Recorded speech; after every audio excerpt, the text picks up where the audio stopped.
Thank you. Did we already do Stein's method in this course, or it's going to happen later? Yes, we did. We basically did whatever we wanted to do from Nathan Ross, normal approximation and Poisson approximation. Okay, that's awesome. Okay.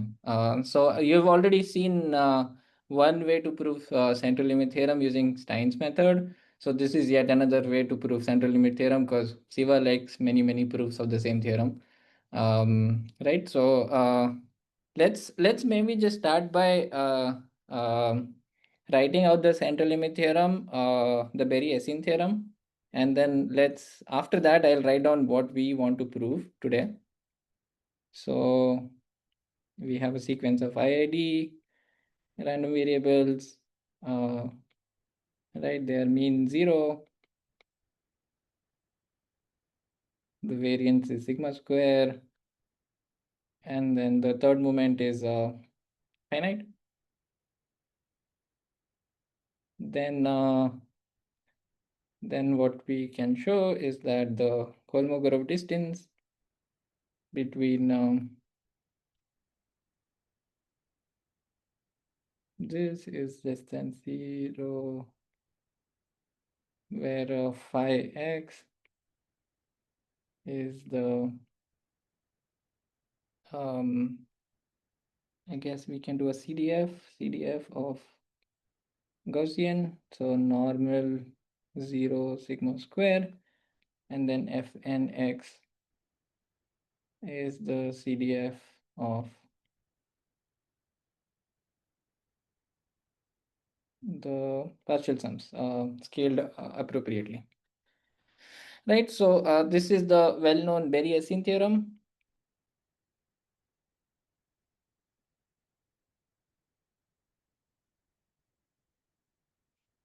And the distance we have used here is the Kolmogorov distance. So this soup norm is called the Kolmogorov distance.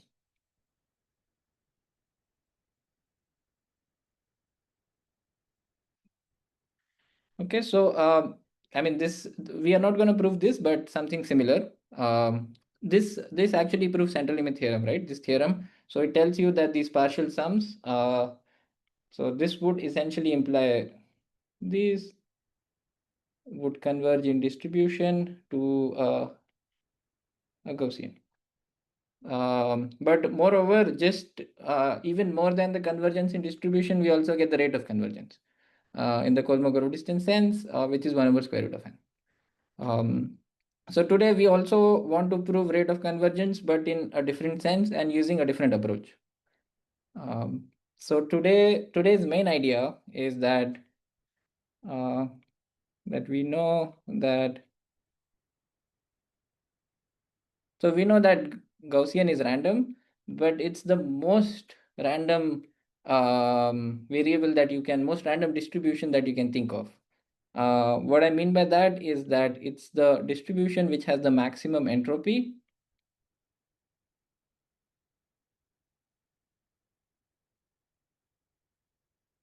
among all distributions, all absolutely continuous distributions, which basically means it exhibits density with zero mean and sigma square variance, right? So this is a fact. I mean, I'll quickly show how to prove this as well, but essentially this is the main idea that we are going to use today, is that Gaussian is in some sense a distribution that has the most possible noise that you can have. Like the only information it has is its mean and its variance. Um, and so the idea would then be to show that the partial sums are partial sums, right? So we look at the entropy of these partial sums.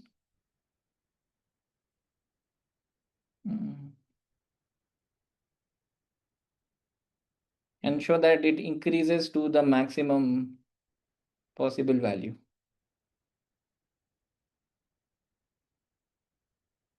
and thus this will establish CLT for you.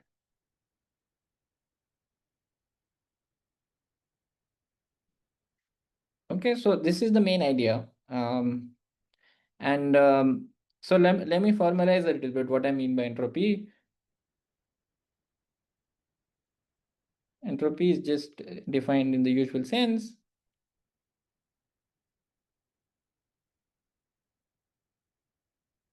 Where P is a density.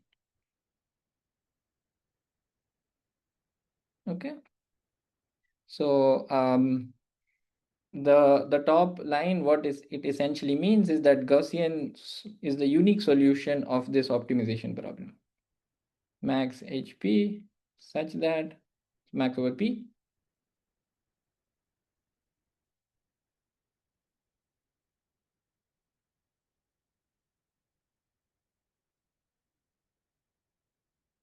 We could do mu for mole generality equal to sigma square. Sushil, just one small clarification question. So Yes. zero mean is not required for this maximum entropy, right? Because you can. Yeah. So given mean and variance. Exactly. Right. Yeah. That okay. Thanks. That's perfect. So yeah, that's why here I have written mu. It doesn't have to be. So the unique solution for this optimization problem will be normal mu sigma square. Is the argmax for this. So Sushil, when you write this optimization problem, you're not even saying that P is a density or anything. You're just thinking of P as a function. Then should you also say P of x greater than or equal to 0? That's right. Yeah. Yeah. Yeah. Correct. I mean, so there are many ways to show that Gaussian maximizes entropy. One is to actually solve this optimization problem using KKT conditions, and essentially, I mean, you have to use calculus of variation here because you're optimizing over a function and not variables. So you need some technicalities. That's one way to do it, but then you can avoid it also, and you can show using simple techniques as well. But those simple techniques will not be very intuitive, like it won't give you like the intuition, but you can avoid all the technicalities. So here I'll just show you by hand wavy calculations using the calculus of variance how you can solve this problem.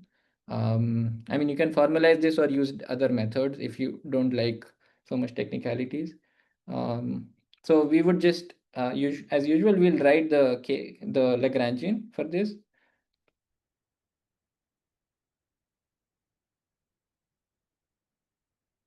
So I'm gonna put all the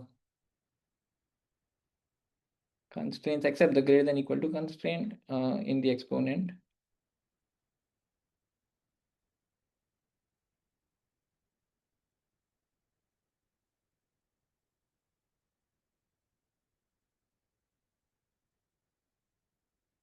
And then we could take derivative with respect to P, which is a weird thing to do, but you can formalize this. So like just think of P as a variable and just take derivatives, and it all works out somehow. Um, uh, and then essentially what you'll get is just -1. So I guess you'll take derivative of the things that are inside the integral. Plus lambda 0 plus x lambda 1. Let's see, write correctly. Yeah, lambda 2. And then let's set this to 0. So this will just give us that the density is of this form.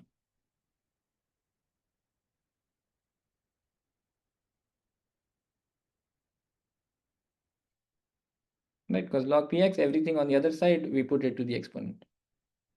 So this gives us the expression of px with all these Lagrangian multipliers in there, but you can do feasibility check. You can set the mean to mu, variance to sigma square, and also make it a density. So normalize it. But essentially, because in the exponent you have a quadratic term, so this must be Gaussian.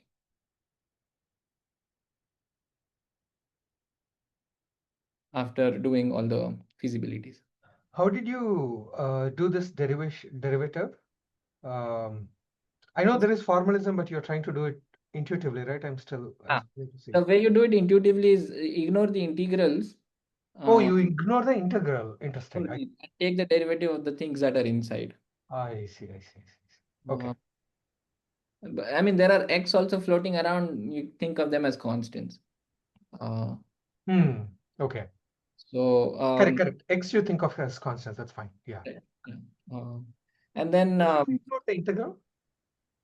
so essentially, how you formalize this is that you would look at LP star, and then you would know that this is greater than equal to LP star plus epsilon eta, where eta is like a perturbation around this P star. Correct. And then you take derivatives with respect to epsilon. And interchange integrals and derivatives, so the derivatives goes inside. And then you have essentially what you'll get is like something like integral of some function times theta equal to okay, good. equal to 0. So this function itself should be 0. Got it. Right. So yeah, essentially you can formalize it this way. Okay. Which is like the usual way you would take derivatives, right? You would perturb it a little bit and okay. So this at least gives us intuition. And I mean, this goes beyond just Gaussian, right? If you are given moment constraints, and then you want to maximize entropy, then the density which will maximize entropy will be in the exponential family. For example, if you just do mean constraint, then you will get exponential distribution because you will just get like x in the exponent and not x square. Mean constraint, but non-negativity constraint also, right? Non-negativity as well. Yes. And that way you'll get exponential. Here you get Gaussian and so on. Okay, so now we know that Gaussian indeed maximizes entropy given mean and variance. What we want to prove is the following theorem. So let me state the theorem that we'll prove today.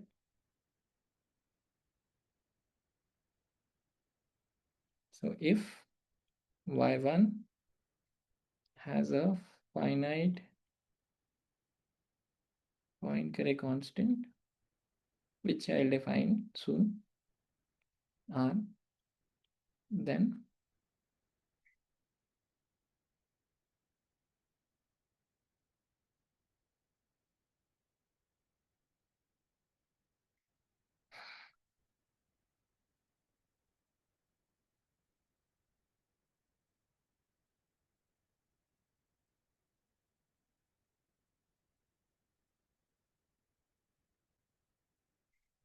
and I didn't define D. I should have defined it before. So I define entropy, and this is just the relative entropy. So just the KL divergence. So today I'm just gonna assume densities always exist. So I'm only going to work with densities everywhere.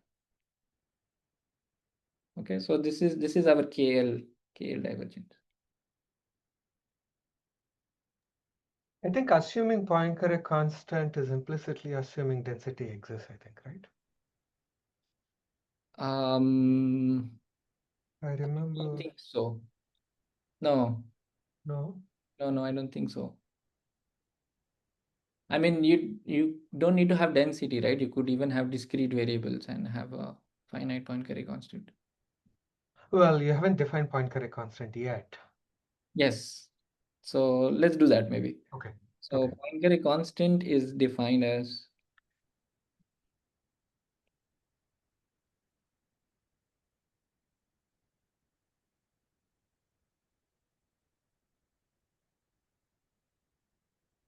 where hy, so G belongs to hy is same as I'm going to impose certain constraints on G, which are just the constraints which makes sense of the numerator and denominator.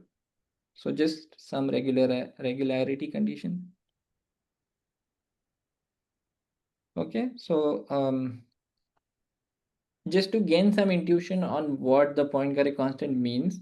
So first of all, actually Poincare constant is a very strong assumption that you can impose on a random variable. For example, in the Berry-Esseen theorem, we only assume the absolute third moment is finite. But if you assume a finite Poincare constant, that's going to assume that all moments are finite. And that's very easy to see. For example, if you assume the second moment is finite, then take gy here equal to y square. Then g prime y square would just be 4y square. So the expectation of this would be finite. So my denominator is finite, but my numerator is going to be a function of the fourth moment, right? So variance of gy, so variance of y square, which is like the fourth moment. So this would imply the fourth moment is finite. So second moment implies fourth moment is finite. And so you can keep going essentially. Now you know that the first moment is finite, so that gives you eighth moment is finite and so on. So just assuming finite Poincare constant actually assumes that all moments are finite, which are much stronger assumption than the Berry-Esseen theorem. Then the question would be, why are we even trying to prove this theorem? And the reason is that we are proving it in the sense of convergence in entropy, which is a stronger form of notion compared to Kolmogorov or TV distance. So what I mean is that we have Kolmogorov that we used before.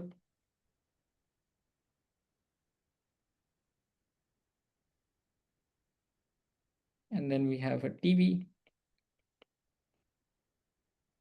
which is like an L1 distance between the densities. And then we have our KL, which is the dq. And what you can show is that you can show TV, you can show Kolmogorov is smaller than TV, which is smaller than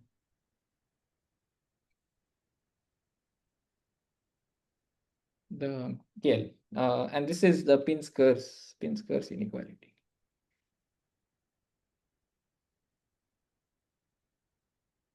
So by getting convergence in entropy, you get convergence in TV and Kolmogorov for free. And if you remember, in the Berry-Esseen theorem, I stated that Kolmogorov is 1 over square root of n convergence. And here we are showing that the convergence in the sense of entropy is 1 over n. So with the square root, you get the correct order in terms of n. So correct order.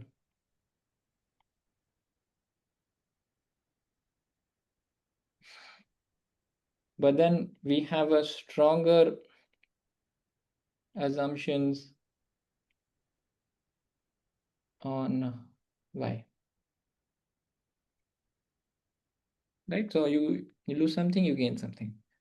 I mean, I myself don't know if there are results that improve over this, because I only just started reading about these things.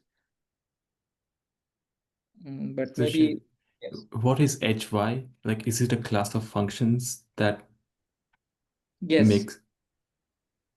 it's a class of functions which satisfies these two And it changes with the choice of y? changes with the choice of y, yes. So if y has only finite second moment, Then so like, what would this function class be? Is it an empty set? if it only has finite second moment, then you could have a quadratic function is fine. No, I think you need linear. Quadratic is fine, right? G prime y will be 2y, and then the square of it is y square. So if second moment is finite, then g of y will be y to the power 4, right? No, I'm picking my g of y as y square, and then it would satisfy this. Yeah, but the first one will not be satisfied. Variance You're right. variance might not exist. So variance is greater than 0. That's fine. Yeah, let's say variance is greater than 0. Oh, So what would finite r, like I fail to see how finite r in this case will imply that all moments are finite. So if only second moment is finite, then I take gy equal to y square, and that's a permissible that falls in this class h of y, Okay. right? And then if I substitute it here in my calculate in this, then Yeah. the denominator is finite, but the numerator is infinite. So r would just be infinite. But like if like R is infinite, then it's kind of vacuous, right? Yeah, Yeah, exactly. The result is vacuous if r is infinite, and so that's why you need a finite Poincare constant. Oh, wait. So, like, if you have a random variable, sorry, I don't mean to derail this. I'll just stop with this Totally question. fine, actually. Okay. Very interactive. Feel free. Okay. So I just wanted to know, like, so let's say a random variable y has finite variance and finite second moment, then what would this function class h be? It could contain this y squared, right? G of y is y squared. And so I fail to see how that would imply that r would be finite. So I have a random variable y. R would be infinite in that case. So that's what I'm saying. Oh, I see. You are assuming that R is finite for that theorem to hold, and assuming finite R implies finite all moments. All moments are finite. I see. So it's a very strong assumption that you're putting on y1. Okay. Got it. Thanks. Sushil, so like in the discrete space, like we only need like the test function to be like L2 only, right? And that like it's enough to get like a finite Poincare, but like in the continuous space, it's not enough. Actually, I think there is some prior work where they define Poincare inequality, where this family H is simply locally Lipschitz functions. That's it. I think then you'll have to worry about when the denominator becomes infinity. That's all. I think these are just regularizing conditions so that the denominator doesn't become infinite. Okay. Then actually they don't write it like this. They just write it as variance less than or equal to R times this other thing. Right. Then you don't have to worry about that.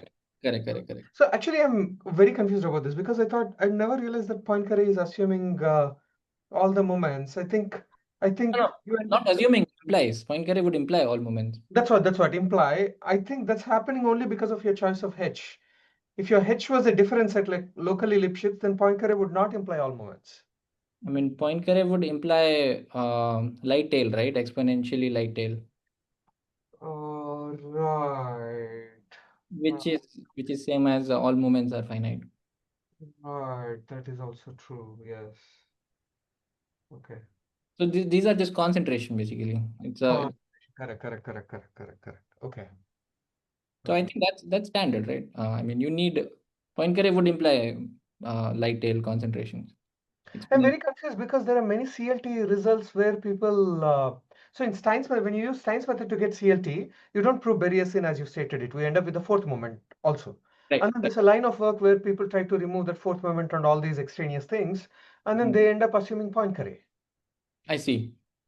So I'm now very confused why they are assuming Poincare. This is a paper by Tom Coutard, Max Vati, Ashwin Pananjali, and a few other people. Okay. I mean, we've seen that it will give you light tail. I mean, it depends what your definition is, I guess. Correct. But like that's quite standard that it will give you light tail. That is correct. Yes. Yeah, I'm very confused about this right now. But we can move. Yeah. I mean, I don't think you're confused about this, but how the Stein's method, why they are assuming Poincare there, and what does it mean there in that context? Exactly. Yes. That's what I'm confused about. But at least here we are going to assume this very strict assumption that this is finite. Okay. Sure. Which is much stronger than assuming third moment or any moments. Okay. I saw some hands go up. Anurag had some question. Huang, you wanted to say something? Yeah, I was going to ask, because I think I missed it, but I think it was already talked about, and why I put the hand down. What class of functions h of y was? Mm-hmm. And so yeah, that I just got an answer, so I put my hand down. So Essentially, it's just so as Shubhanshu asked, so it's gonna depend on your random variable y. For example, if you only assume y's second moment of y is finite, then g would just be linear quadratic up to quadratic. Yeah. I think it's just making it a bit complicated. I think these conditions are just to make sure that you have regularizing properties, like the denominator doesn't go off to infinity and stuff. So Yeah. Essentially just ignore all functions where the denominator doesn't make sense, pretty much. All right. There's not much more to that, actually. Okay, so okay, because we had this discussion, maybe I could write down a formal definition of Poincare constant that you might have seen in other places. So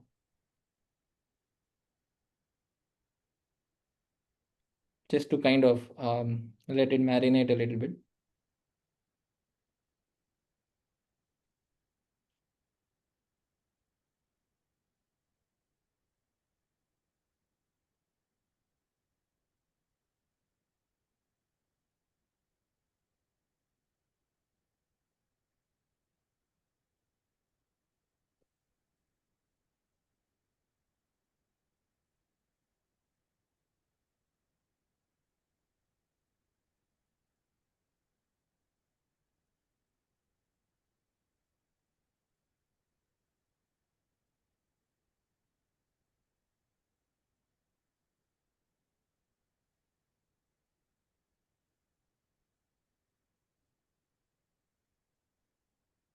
Right, so you could write it like this as well. So before we just wrote it as a ratio of the two, the variance and the second moment of the gradient, but you can just take it on the other side. But here we are still assuming that things make sense. So like Fn, the gradient of F is in L2 pi, which is basically the second moments of these quantities are finite, right? And this will actually imply a concentration. So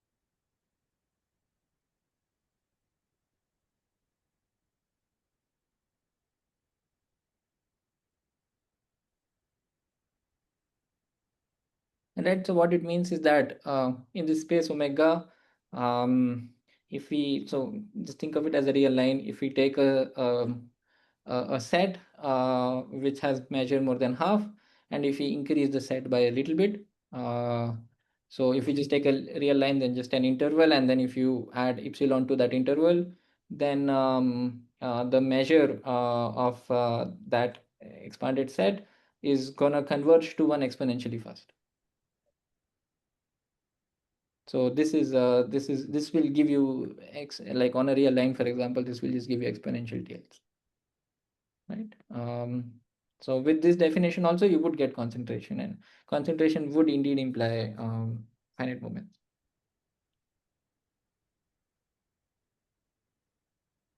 Okay, so before I move on from Poincare discussion, maybe any more questions or discussions? Yeah. So like, what is the meaning of absolute continuity here? Is there some dominating measure with respect to which you're defining like? Yeah, so this would just be like Lebesgue measure, absolute Okay, continuous with respect to Lebesgue. I see. And also you say that assume that omega satisfies Poincare inequality. So like, like, is it a property of omega and the measure mu, or the entire space? Right, I guess it has to be omega comma I mu. see. Okay, thanks.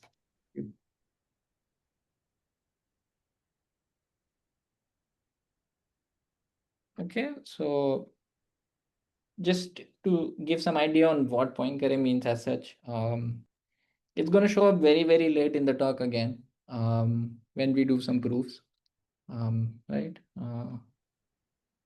Okay, so now, I mean, the goal of this talk is to prove theorem 1, or get as close to proving theorem 1 as we can. Okay, so let's first, so we have to work with entropies, right, to prove theorem 1, and it's in general it is quite inconvenient to work with entropies.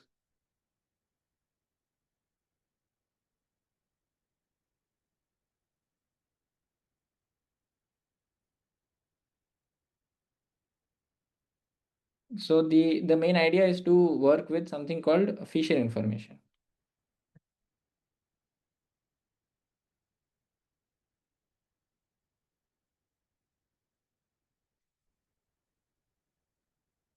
Okay, so until now, like I've defined entropy, I've talked about entropy, defined Poincare constant, talked about Poincare constant. Now the next part, I'm gonna define Fisher information, and then we're gonna talk about Fisher information. So let you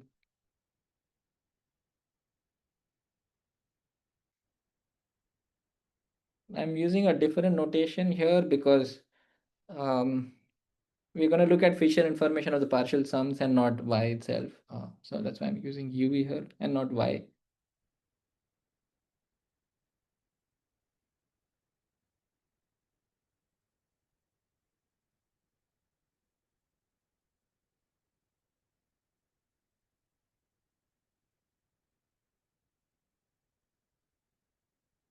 So then Fisher information matrix is given by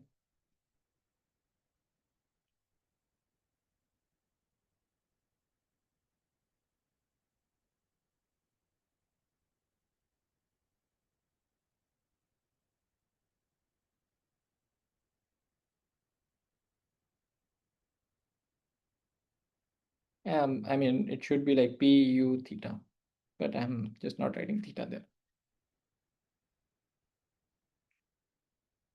I mean this is not there. Side remark. Okay, so I mean I defined something here. The intuition here is that Fisher information is a way of measuring how much information that an observable random variable, in this case U, has. So the amount of information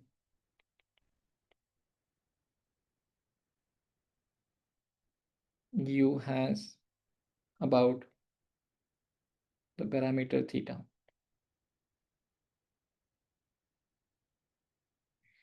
For example, if P sharply peaked, the density sharply peaked with respect to the changes in our theta, then it would be easy to estimate theta from the observations of U.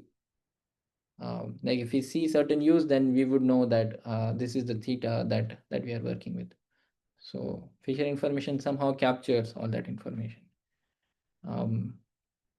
So maybe to gain some more intuition, let's work with one dimensional. So it's just going to be like a Fisher information and not matrix. So first consider theta belong to just R, and then we define something called a score, which is like a change of the log likelihood.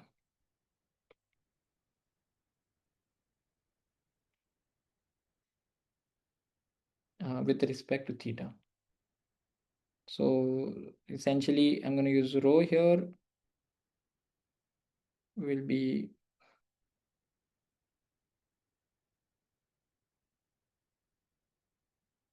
okay. So just like the log likelihood, which is log of the density, and taking derivative with respect to theta.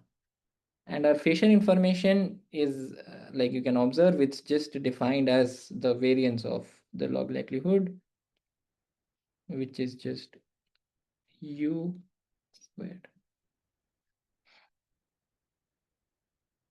Okay, so this is my, I mean, you can show that, you might have seen it before, you can show that the mean is 0. So this is the variance of log likelihood.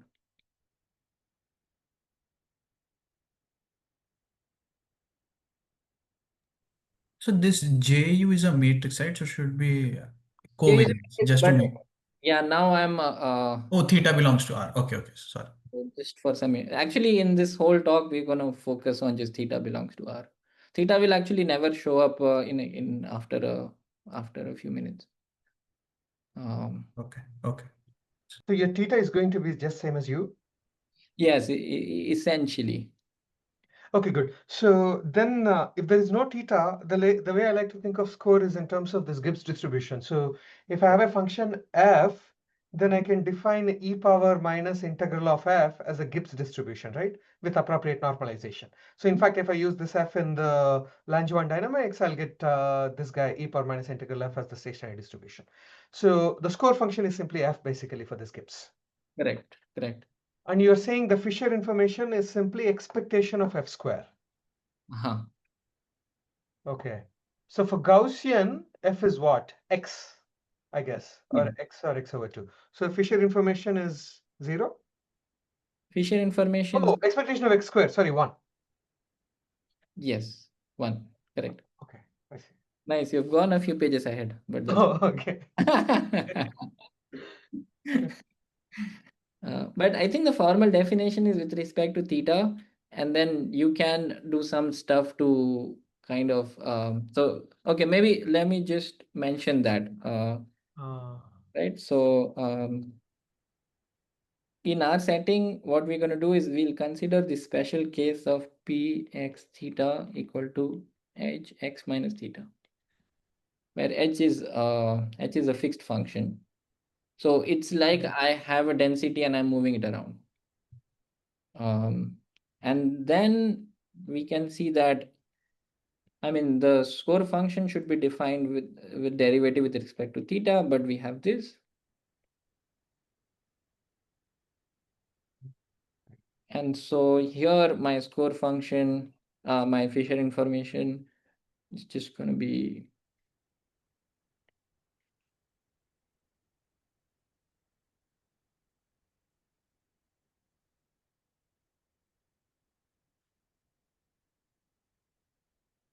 so now I'm not even writing theta here. I mean, it should be like h, but yeah, I guess the same thing. But yeah, so I'm not even writing p is like a function of x and theta, so u and theta, but I'm not even writing theta here because now the derivative with respect to u, theta doesn't matter. And so now this is the definition we'll work with for the rest of the talk. So theta will never show up. And I guess Siva also gave some intuition. So essentially along those lines, actually this is called Fisher information with location parameter, with respect to location parameter.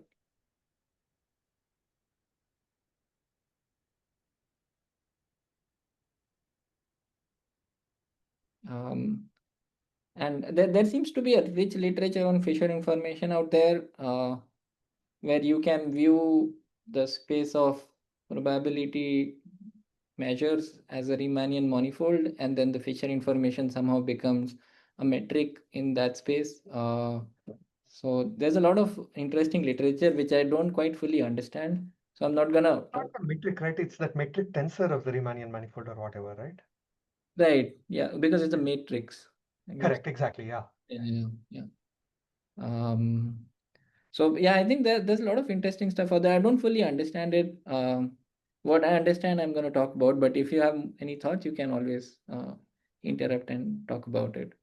So let's take an example, right? What Siva said, normal distribution. You can do this very easily, right? The score will just be whatever is there in the exponent. So that's going to be u minus mu divided by sigma square. And then the Fisher information in this case is just going to be rho u square, which is same as 1 over sigma square. Maybe one more step. Just going to be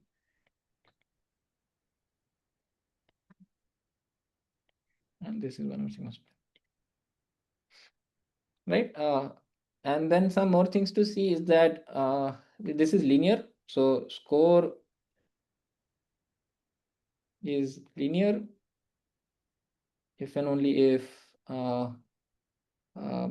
U is Gaussian. And this is going to be somehow very important in our proof later on.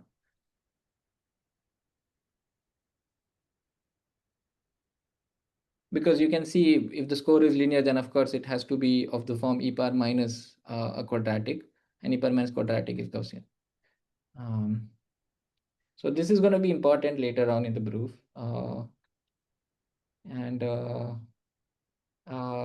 One interesting thing here, which goes along very well with what I just stated, is the Kramer-Rao lower bound.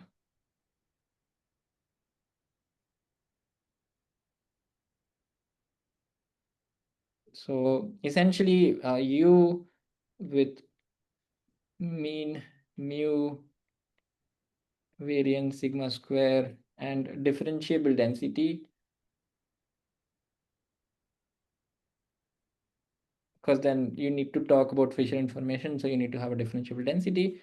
For any such U, we can show J of U is lower bounded by 1 over sigma square.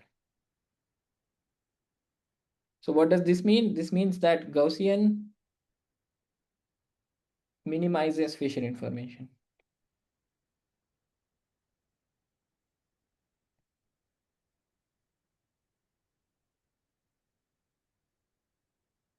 Wait, I thought Kramer lower bound was the statistics thing, that if I'm trying to estimate some statistical quantity, then the mean square error is lower bounded by something that has Fisher information in it. Exactly. So mean square is the sigma square. You take sigma square on that side, J on this side. No, mean square error of my estimator. Yes, for unbiased estimators, the mean squared error is the variance. So Oh. yeah, so like CRLB is the statement for like the MSE of unbiased estimators, which is what is written here. Correct. I see. Got Yeah. it. Thanks. Yeah.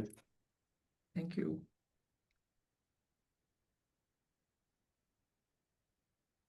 Okay, so now this is great. Now we have, we started with entropy. We said Gaussian maximizes entropy. Now we've moved on. We've not talking about Fisher information, but Gaussian minimizes the Fisher information as well. So there will be connection between the two clearly, and because the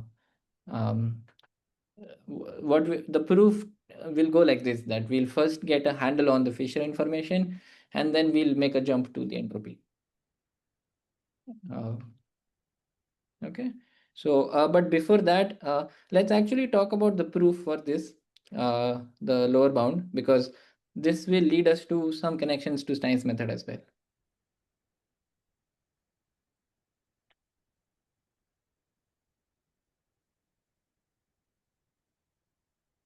So let's do the proof. I'm going to take second moment of a square of something, so it's always going to be positive. Now I'm going to expand this square out. So it's just going to be 3 lines. Ju, the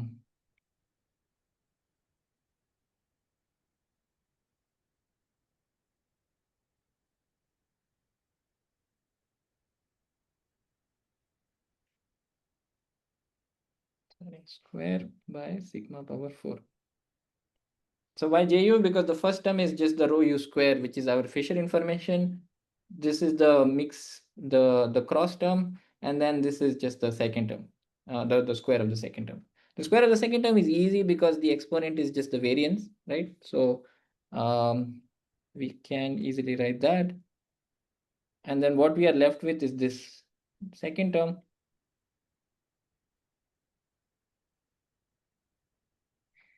And what I claim is that this is equal to Ju over minus 1 over sigma square. So it is 3 lines, but I'm claiming something, so there's going to be a lemma. So I'm a little bit cheating here by calling it 3 lines.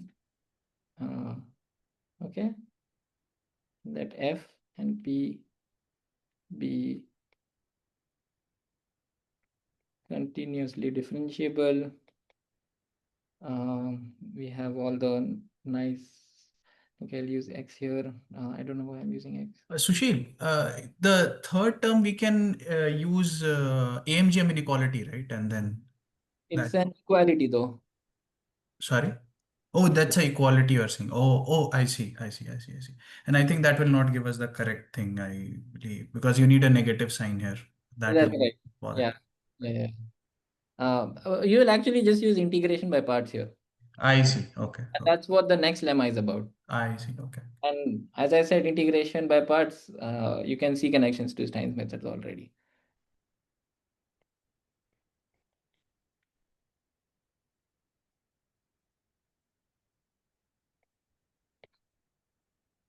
Right, so I'm going to use this lemma right here, where my F is just going to be your X minus mu. And so F prime is just going to be 1. So by using this lemma, here what I'll get is this is exactly equal to E of u minus mu derivative minus. And so this is just going to be minus 2 over sigma square. Okay, so that proves the above lemma. And now how to prove the bottom lemma is just by integration by parts. So we start with the left. We know this. Sorry, my notation might be a bit. This is rho. And so this is equal to px, fx, and then rho x dx. So x has density p. And then if I just write down the rho, it's what is it? It's just the derivative of the log. So it's going to be p prime x over px. So what do I get? I get fx p prime x dx. Now here I do integration by parts. So the derivative comes here with a negative sign. F prime x px dx. And that's it. This is equal to expectation of f prime x. Okay, I would prove it differently. Since you said Stein's method, I don't think of Stein's. I mean, of course, integration by parts is fine, but I think of Stein's method as coming from generator of OU process. So here I would think of generator of a Langevin diffusion, where the drift term is minus rho of x. Okay, then the generator of this is supposed to be minus f of x rho of x. Sorry, minus f dash of x rho of x plus f double dash of x. And the expectation of this with respect to the stationary distribution, which is actually p of x, is going to be 0. All you have to do is erase one of the derivatives. That's it. Correct. Okay, nice. This is the same. This is how we've been thinking about the Stein operator for Gaussian as well. So it's essentially the same thing generalized to arbitrary Gibbs. But as long as you're working with any continuous distribution, I mean, nice enough moments, all of that. Actually, no moments assumptions also. Any continuous distribution can be thought of as a Gibbs distribution. So essentially you have g of f equal to minus rho of x Times f dash dash of x plus f double dash of x. f double dash of x, yes. And then this one we know that the stationary measure for this x bar is gonna have e power minus integration rho x dx as the stationary measure. And what we know is that e g f x bar is equal to 0. And so what we'll get is exactly what we have there. I guess there are some issues with some negative signs. No. Oh, Yeah, I think maybe it's just rho of x here. Not sure. No. no, it should be minus. Yeah. No, this is fine. This proves the lemma. Your lemma has no negative sign, right? Oh, I do. It shows up. Yeah. Not what do you sure. mean? The Stein's lemma for Gaussian does not have negative sign. Because if you see the score function also has a negative sign for Gaussian. Okay. Okay, good. So minus rho. So, So plus rho. Good. Okay. and so you get rho of x bar f prime of x bar equal to minus f double prime x bar, and I'm just going to erase one of the. Correct. Instead of using f, you should use little g everywhere and then say that g dash equal to f, basically. Yeah. Good. So this is another proof. Since you wrote it, why don't you write the SDE also, just so that people can see it? So it's dx equal to rho of x 2 of x dt plus plus square root of 2. The square root of 2 is important. dwt. dw.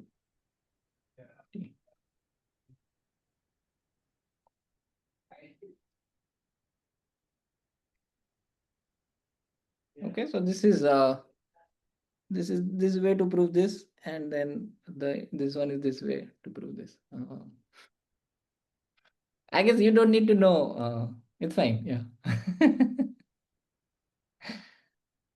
Okay, good. So good. So this is what we have, right? And then this way, what we did until now is we proved this Kramer-Rao lower bound, and that lower bound essentially formalizes that Gaussian minimizes Fisher information.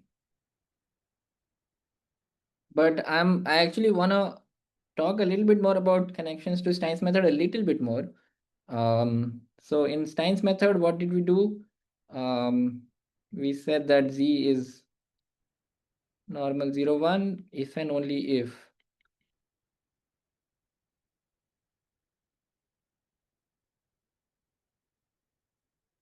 right for like a large class of functions. And then in Stein's method, the idea is to show that if you have a certain W, and if you could show that for that W, this is close to 0, then this would assert that W is close to Z. And here, actually, if you can get bounds on Fisher information, then you can get bound on this quantity as well. So what do I mean is that this, right, this is exactly the same as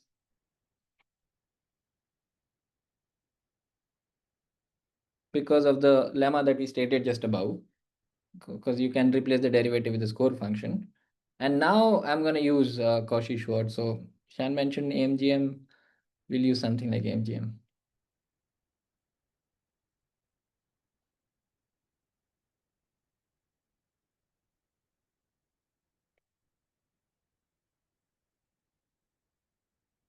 Okay, and then, I mean, we need regularity properties of f, so just the second moment is finite. And then this thing is actually just, if you expand it out, you're just going to get j minus 1 over sigma square. Because of the exact, we did pretty much the same thing here. Pretty much the same thing here. Actually, there is no sigma square because normal 0, 1, so just j minus 1 here. And so essentially, if we can show j minus 1 goes to 0, then the right hand side goes to 0. And so that also establishes this quantity also goes to 0. And so you basically get convergence in the sense of the Stein's method, if you can get bounds on Fisher information. What happens to the first term, expectation of f square?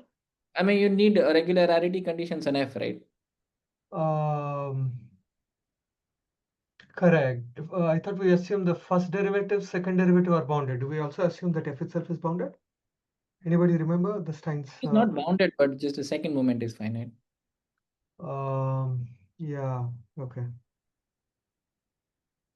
I think this is not a very strong assumption, actually. No, I'm actually just thinking in Stein's method, the main result is that if I bound this left-hand side, where f comes from this family, Right. Does anybody remember that family? Does it also assume that that f itself is bounded in addition to its first and second derivative? Because you can't assume anything on its moment. You can only assume this is a family of functions. Family, yeah, exactly. Family of functions.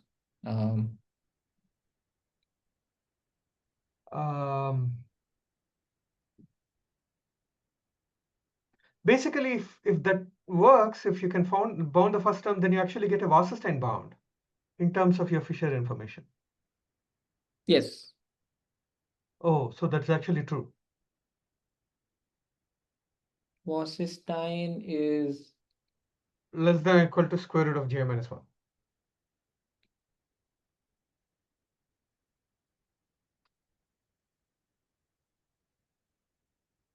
Yeah, but this is only for the Gaussian case. Yeah, I'm also thinking of only Gaussian. I'm thinking of the central limit theorem. Right. Yes.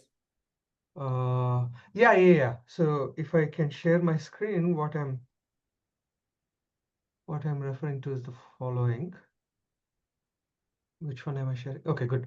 So this is the theorem from Stein's method for normal approximation. It says that I just have to bound this, where this f is coming from a family, where it's bounded by 2, derivative is bounded, second derivative is bounded. So if That it's bounded by, is it like an L2 norm, that norm? no, this is L infinity norm. L infinity. There is no expectation here. This is the essential supremum norm. Okay. Okay, which means this f is essentially bounded by 2. So of course its second moment is also bounded by some constant. Correct. So essentially you're saying that this is the Wasserstein one distance. So the Wasserstein one distance between W and standard normal is the square root of j minus 1. It's weaker actually. Wasserstein is weaker. Because I can have a larger class of functions here. I only need the second moment to be finite. You need the whole function to be bounded. Correct. Not only is it weaker, you're actually giving a quantitative upper bound. Correct. Yes. Okay. Yes. Okay, cool. Thanks. I'll stop sharing. Okay, awesome. Nice. Good. So this is where the connections to Stein's method stops. And then the goal is to show this j minus 1 goes to 0. Okay, so I mean, what we're going to define is something called we want something to go to 0, so we'll just standardize everything. So standardized Fisher information.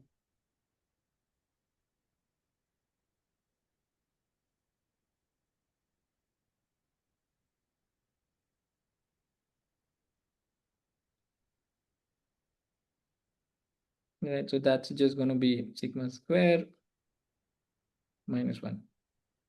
This can also be written as sigma square because of all the calculations we just did is the same as this.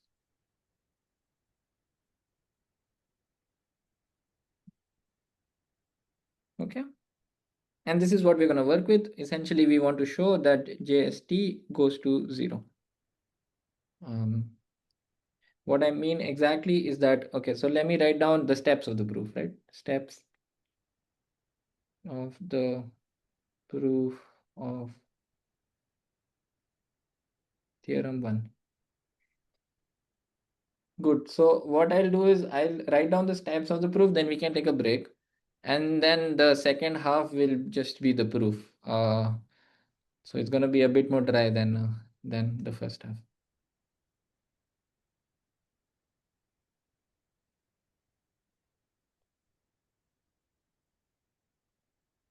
Okay, so that's my partial sums.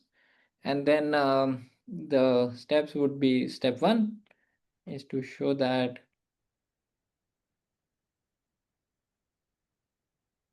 this is O of 1 over n, which means the standardized Fisher information is going to 0 at the rate 1 over n. Basically, we'll be looking to prove this theorem.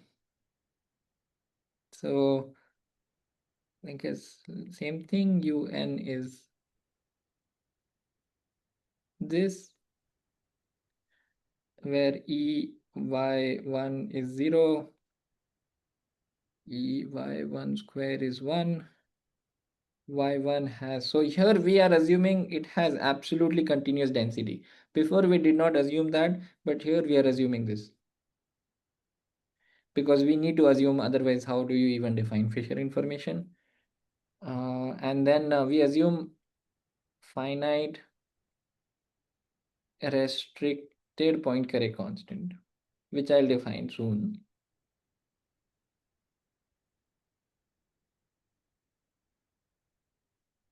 Then what we get is, so the restricted Poincare constant somehow is important here.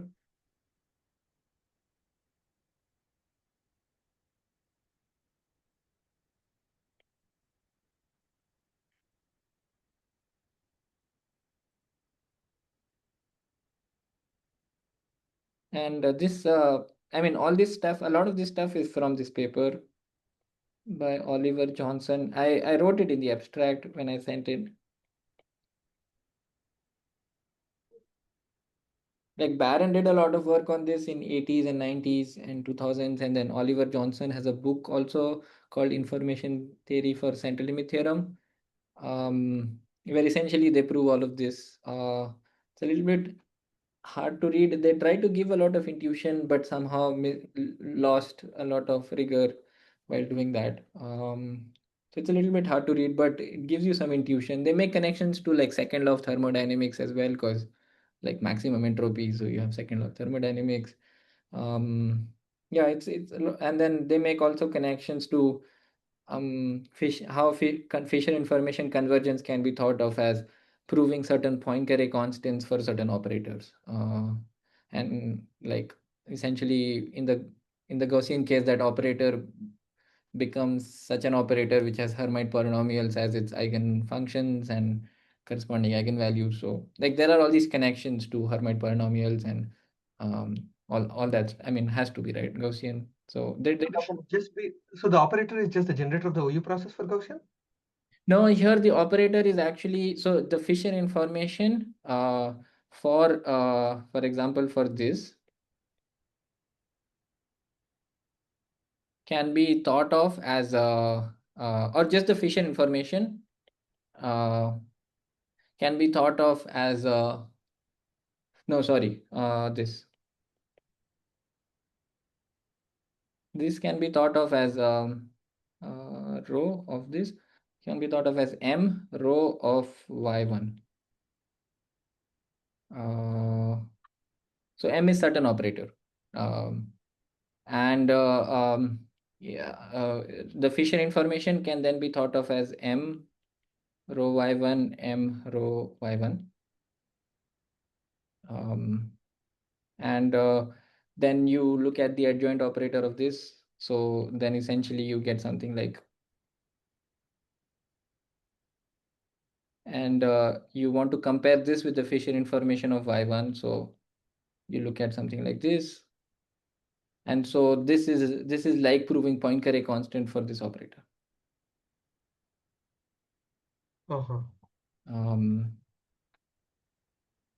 What is this operator? This operator takes the score function of y1 and gives score function of the scaled average. Correct. I actually will that operator will show up. I'll talk about that operator. Oh, you're going to talk about I'll define m, yes, but I'll not define all these connections so much. Okay.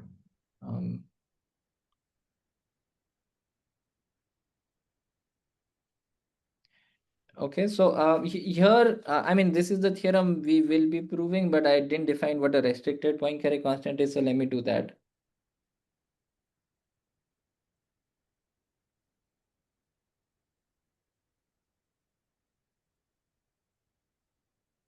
It's something smaller, which is good. we want smaller.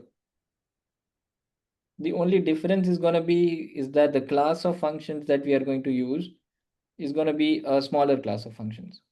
So I guess it's good that we had all these questions about the class of functions. So this belongs to this same as, so the variance condition remains the same as before. The this also remains the same as before. Here I'm going to add two more conditions, this, and I'm also going to add this condition. So in some sense, this G is centered now. G and G prime are centered now. Because I'm adding more conditions on this class of functions, my class of functions becomes smaller. If my class of functions becomes smaller, my Poincare constant also becomes smaller. So it's good. You have a smaller constant showing up here. Okay. Good. So now we have that. Then the step 2 is to connect Fisher information back to entropy.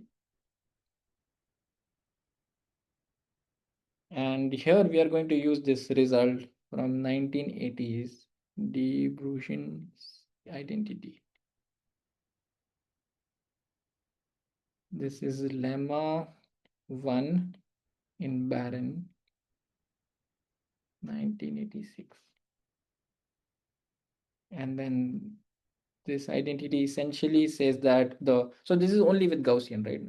The relative entropy between your favorite random variable and Gaussian is going to be the following.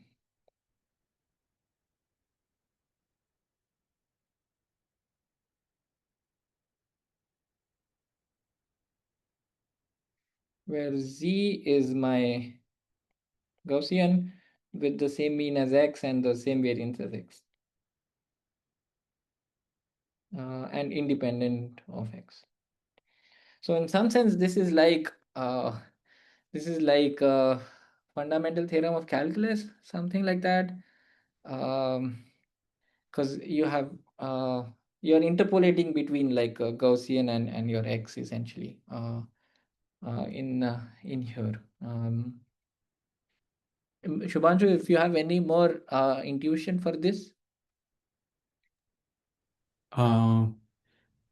No, I think that is essentially like I don't have much to add to Okay. this.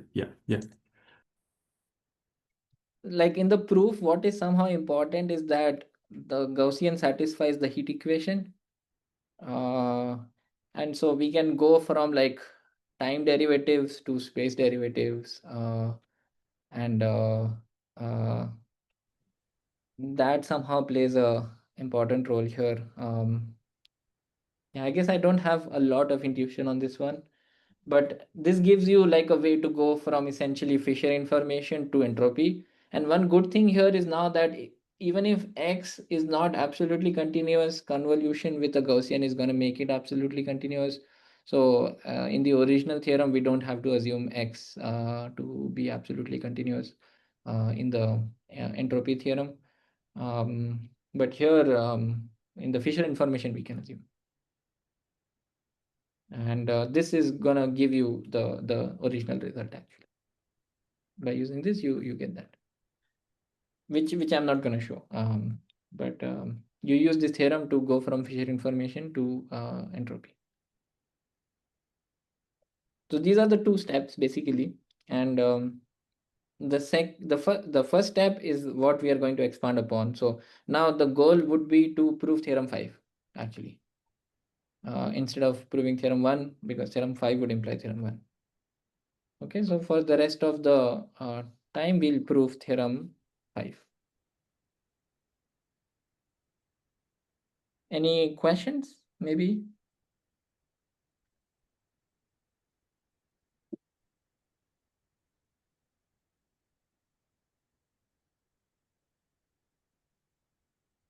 So Siva, you think this is a good time to take a break, or maybe in 10 minutes?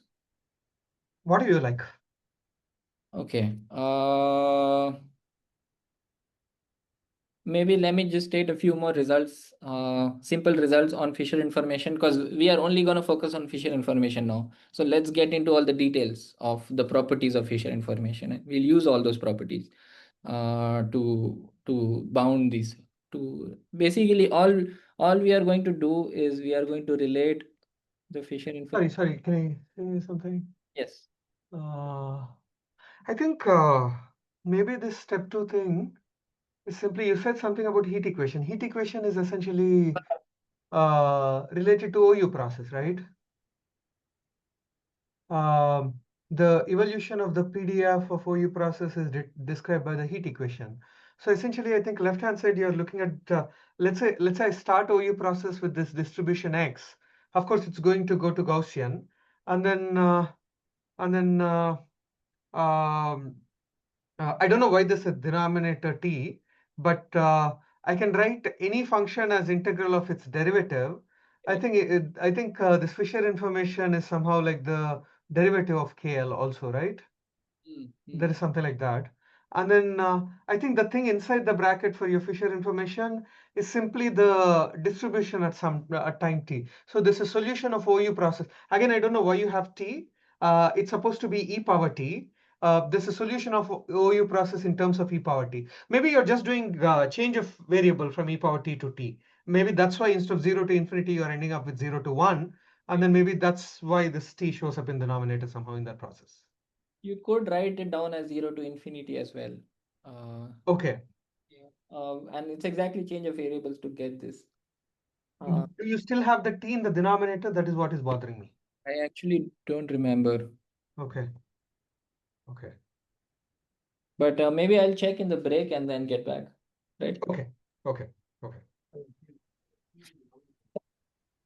Okay, good. So, like for the rest of the talk, all we are going to do is make connections between these two quantities. How in one step, how much the Fisher information reduces. So the hope would be to show this and then with a constant here. That way you can get that result. Okay. So let me state some lemmas about Fisher information and score functions. Just some calculus.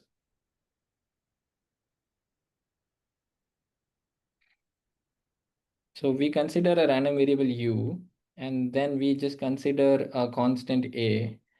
And then what we do is we want to look at the score function of a times u. That's just going to be this. And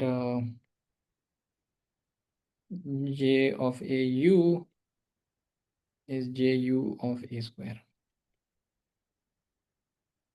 So I can give you a very simple proof for this.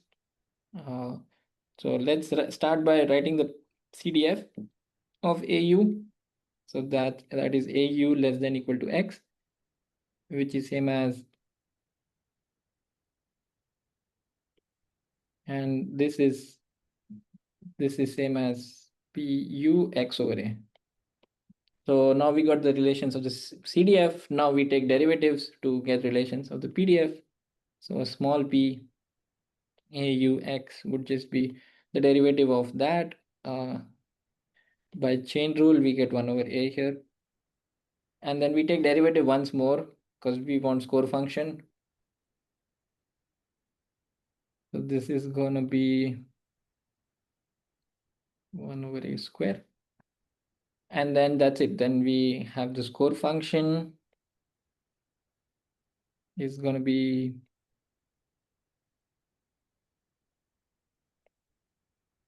right. So that is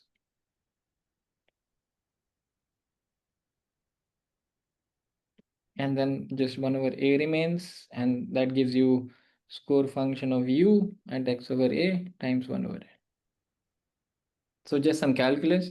And then once we have the score functions, then we can get the Fisher information as well. That's just going to be P prime U X over A square Pu X over A and then we do some change of variables.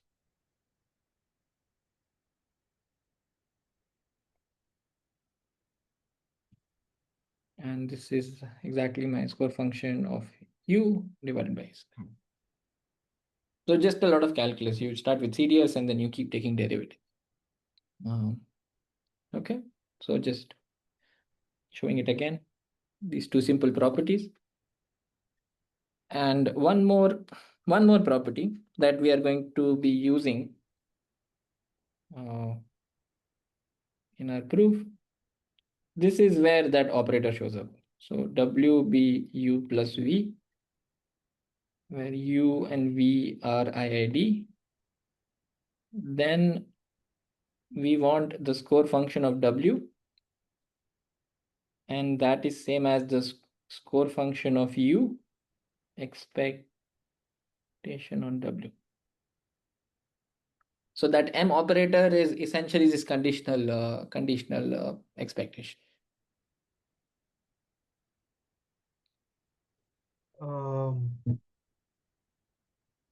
Okay.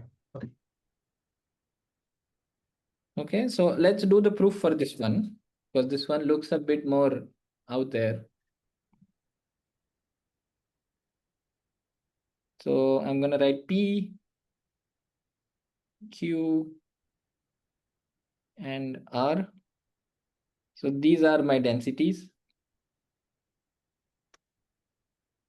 Now U, V, and W. Then what we'll have is we start with R, W. There's the convolution density. So it's just going to be the convolution between P and Q. Okay, just the convolution between the two densities. And then now we start taking derivatives because we want the score function, right? So again, taking derivatives.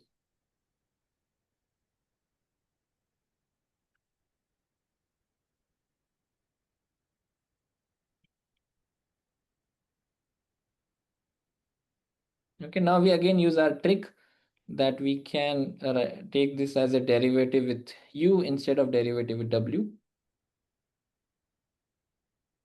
And now we again use integration by parts. So the derivative goes here, du. Good. Now we can write down the score function of W, which is just going to be this divided by that. It's going to be P prime U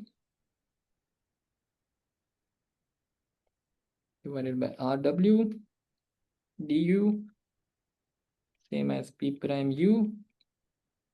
Now I'm going to add and subtract PU,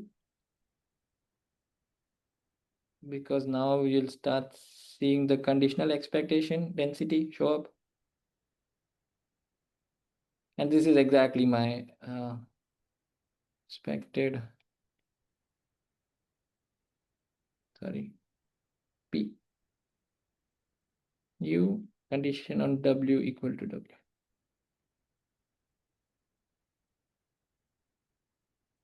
That's it. That's the proof.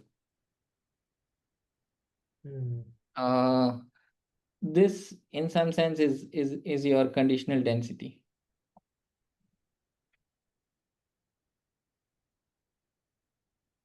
That you are taking expectation over.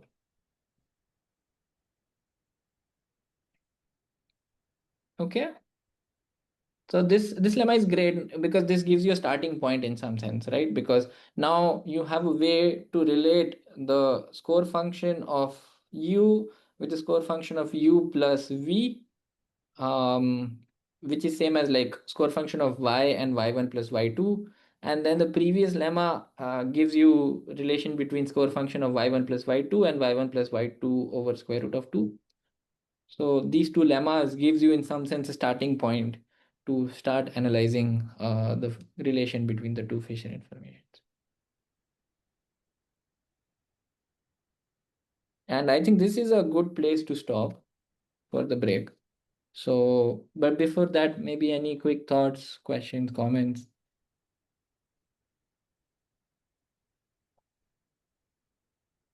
Q and P are the same thing in this proof, right? Yes. Okay. Yes. Yes. Sushil, is lemma 7 somehow related to Tweedy's formula? I mean, Tweedy's formula, V or U, one of the variable is a Gaussian. What is PD's formula? So it actually relates. So let's say you have a Gaussian random variable and you have, let's say, a data point X, you add a Gaussian random variable, and then you finally get the output Y equals to X plus U. Then it relates the score function of the output with the conditional expectation of X. I see.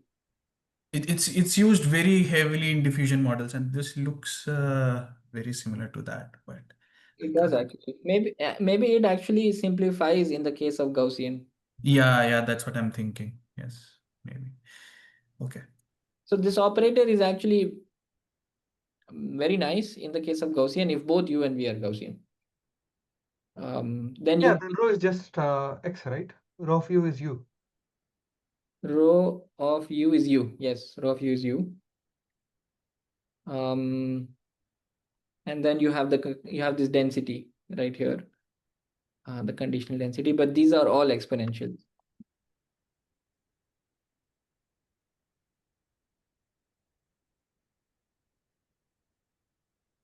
Right. And so essentially that operator, you can characterize all its eigenfunctions and eigenvalues in the case when U and V are both Gaussians. Sorry, what is this operator? Can you write it explicitly in the Gaussian case? Yeah, actually, You're going to do that? no, I'm not going to do that in the Gaussian case, but like this operator, I mean, should be defined for any function, right? I have only defined it for rho here. Okay. You have this h of w is equal to m of some g. Okay.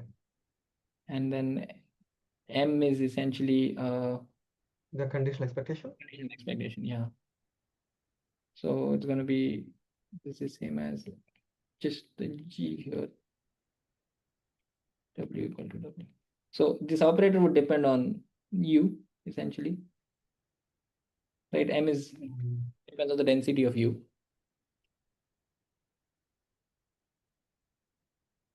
What is this conditional distribution of U given W?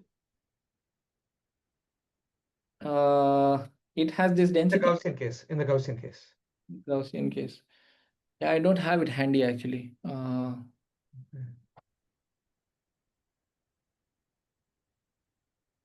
Because you said this M has Hermite polynomials as eigenfunctions, then it should be somehow related to the generator of the OU process. Yeah, it should be, I think. Yeah, I don't know. I mean, at least it's explicit. In the Gaussian case, you know all these distributions.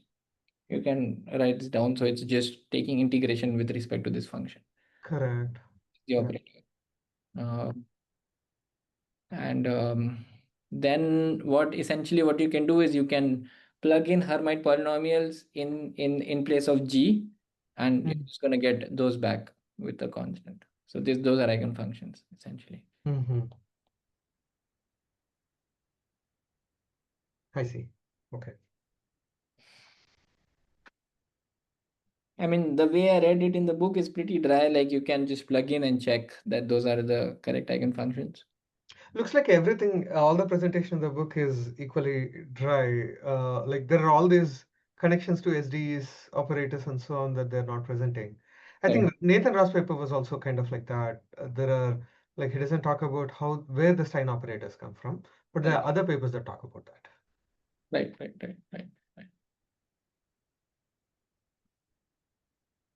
Okay. That's true. Okay, so let's take like a 10-minute break. And then we'll be back just doing the proof. Do you want me to stop recording or pause recording? Okay.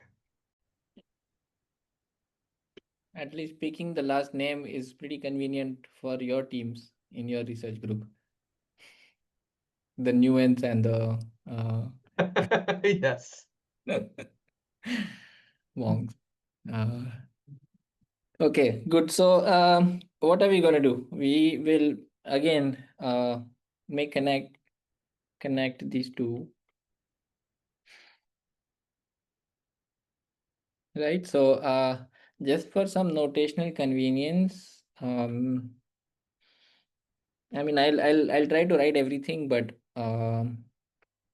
let's see. Let this be the score function of this, and then without the tilde be the score function of that. And then we also let J be the Fisher information and standardized Fisher information for this, and then J and be just the Fisher and standardized Fisher information for that. So with the tilde is the next step, essentially. Okay, so now let's start by writing this. So this is what we showed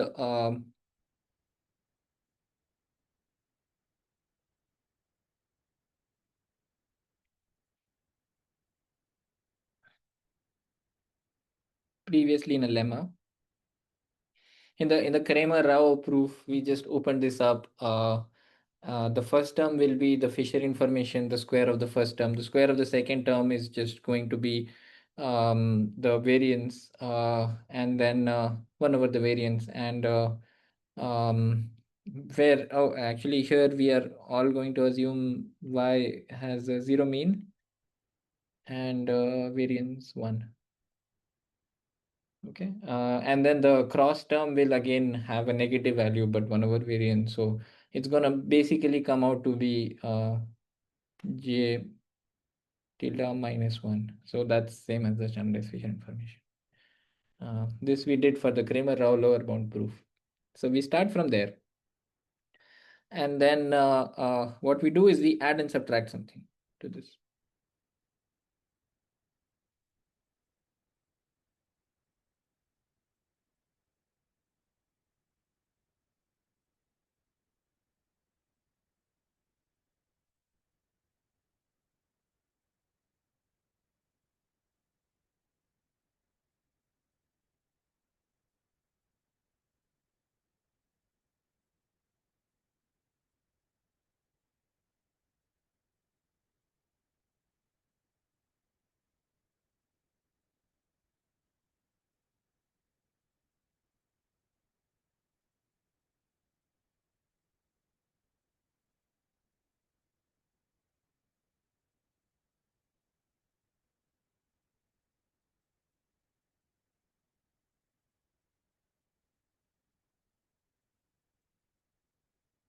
Okay.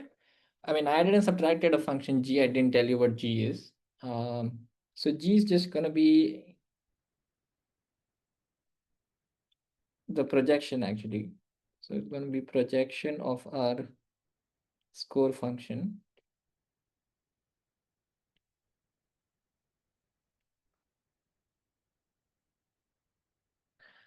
So in some sense, what are we trying to do here?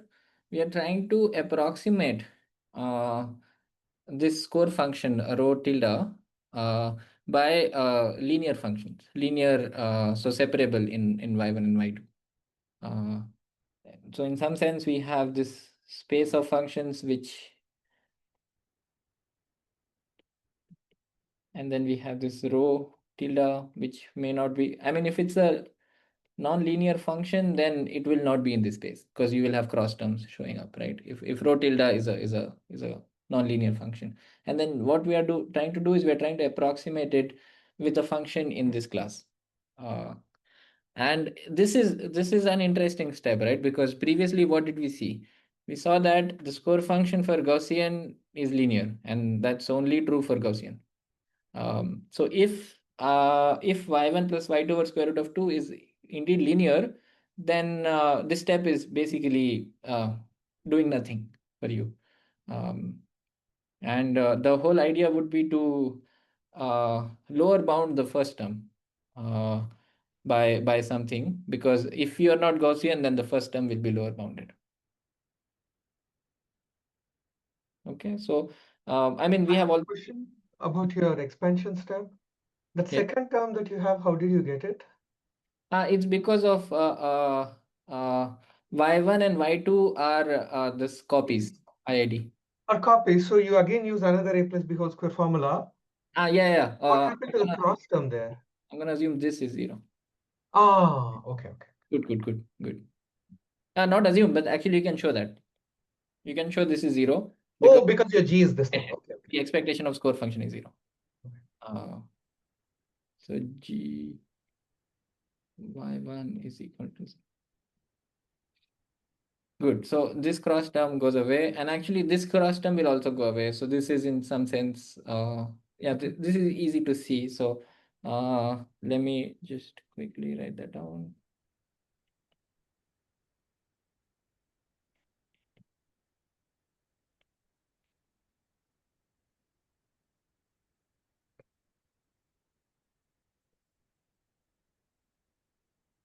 And then let's just work with one of those, because the other one will, the analysis will be very similar. Just gonna use Trevor property here, and that's it.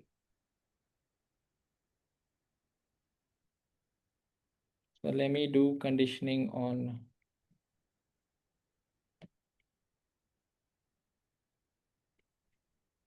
y1.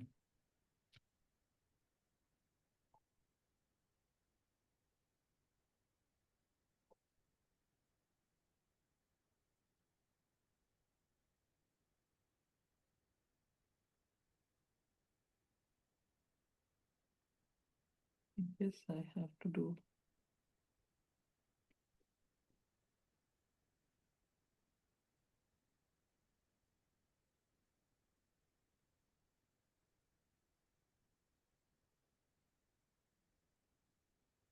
Right, and here this term is same as 1 over square root of 2 g of y1,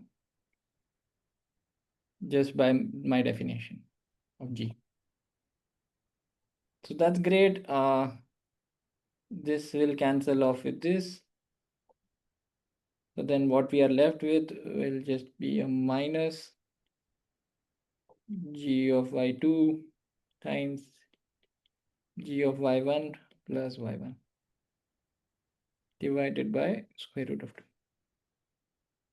And now here we have independence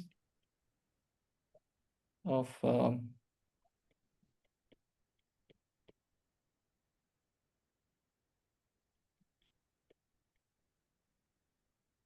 that's it. This is equal to 0 because my g of y2 is 0.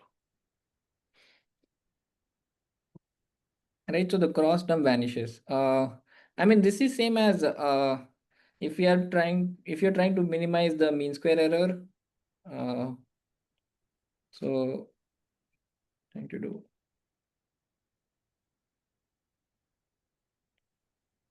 So you're trying to approximate x by a function, by a random variable y, then this we know is minimized by just this conditional expectation. Orthogonality principle. Right. Okay. Oh, okay. That's what it's called.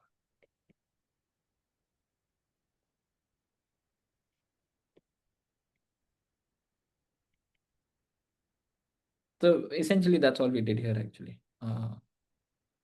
Okay. So the cross term in this case would also vanish because of the exact same reasons. And that's the way to prove this, actually. This argument is equal to that. You just add and subtract this term here, and then the cross term will be equal to 0. Okay, so now what are we left with? We have the standardized Fisher information is equal to just the two terms. There is no cross term anymore.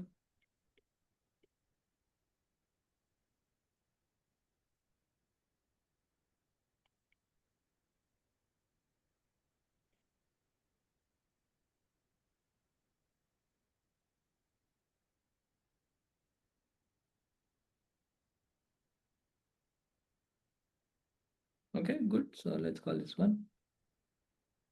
Now, again, coming back to the first term, if it was Gaussian, y1 and y2 were Gaussian, then the first term is just 0. Right? Because the rho tilde is just linear, and so the projection onto linear functions would just be 0.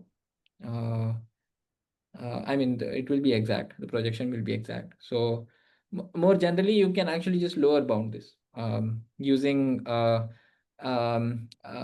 with how much non-linearity rho tilde has or how much non-linearity G has.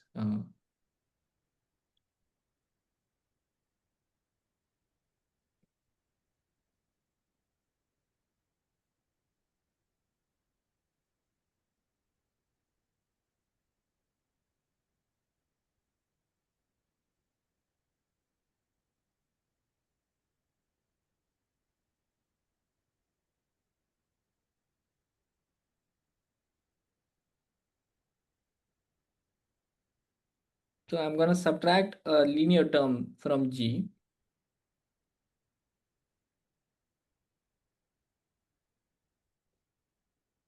Where my mu turns out to be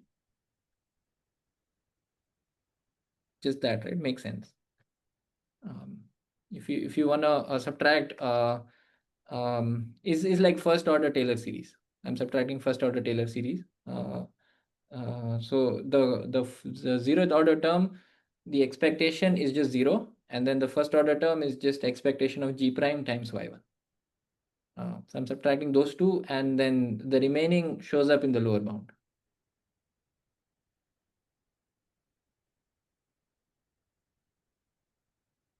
Okay. Sorry, are you going to prove this? I will prove this, but at the end maybe. Oh, okay, fine. But like you can see the intuition behind it that actually this is where the Poincare constant also shows up. This is the only step where it pretty much shows up. I think that's correct. Yes, it's the only step it shows up. So this is basically the main lemma in some sense. You're saying you're doing Taylor series for what? For G? For G, yeah, like essentially the non-linearity in G. So I'm subtracting the first What order. happens to rho tilde? The first term inside that square. This one. Ah. I mean, rho tilde and G are related, right? Oh, I see. So you can write down in terms of just G here. Oh, you're saying you'll write down the first term in terms of G and then do Taylor series.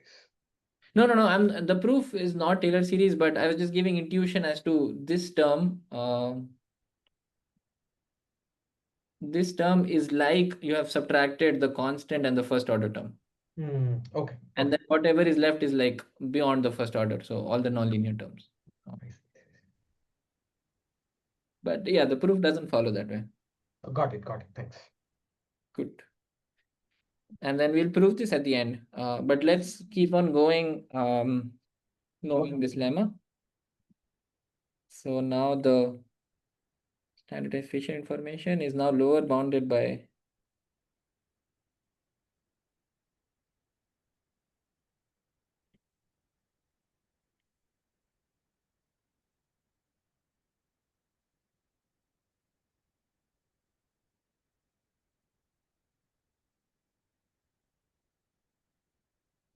okay. So I mean the both the terms look pretty similar, right? Because it's like G y plus some constant times y.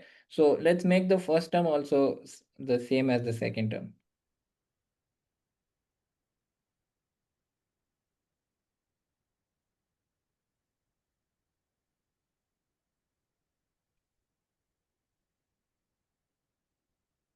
So I'm gonna just add and subtract y1 and then open it up.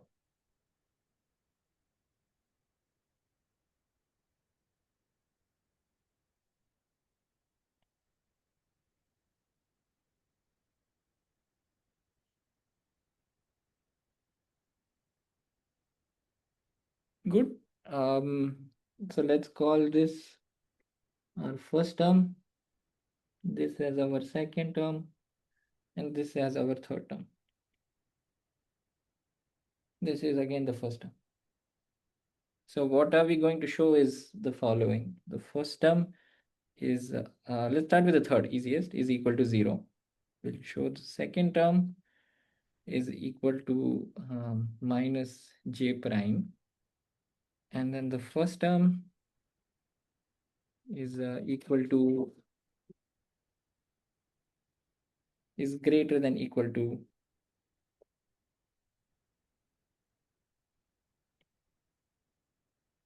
sorry, tilde. I mean, I'm going to show these, but now let's assume these three, and then the proof is more or less complete. If you assume these three, this will be greater than equal to j tilde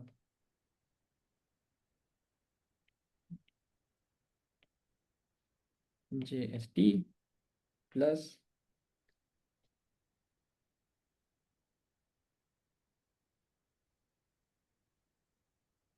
okay, this was my second term here, and then we have the last term, which is again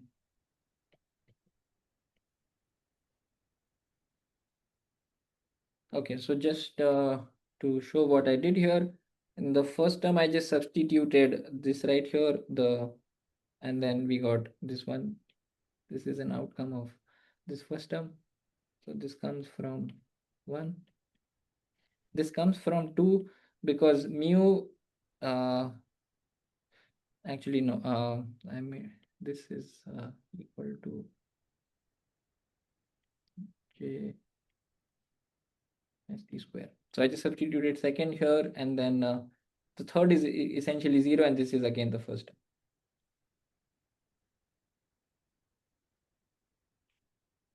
Now once we have these, then we can just simplify this.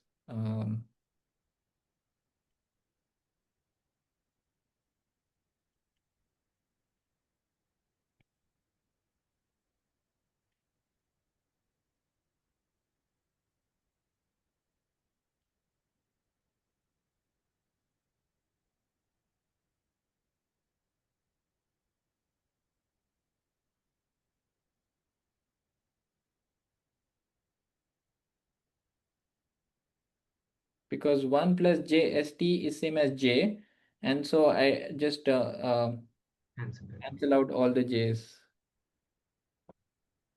and I get this, and that's it. This is our proof.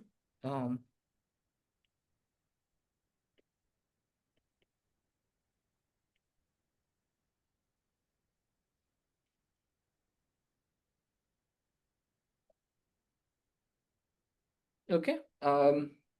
So what do we have here? Essentially, we showed that as you go from y1 to y1 plus y2 over square root of 2, your Fisher information reduces by a constant factor. So as long as r star is finite, this is going to reduce by this constant factor.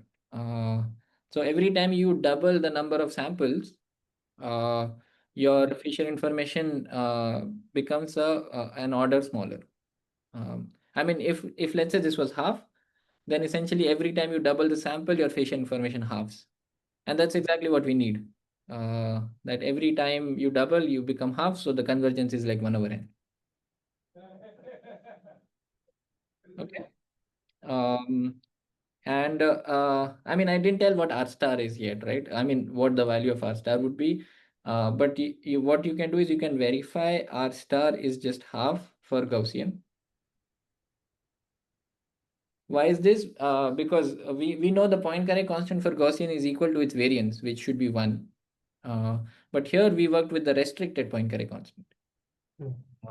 And the restricted Poincare constant had this additional constraint in it. So maybe let me write down the definition again.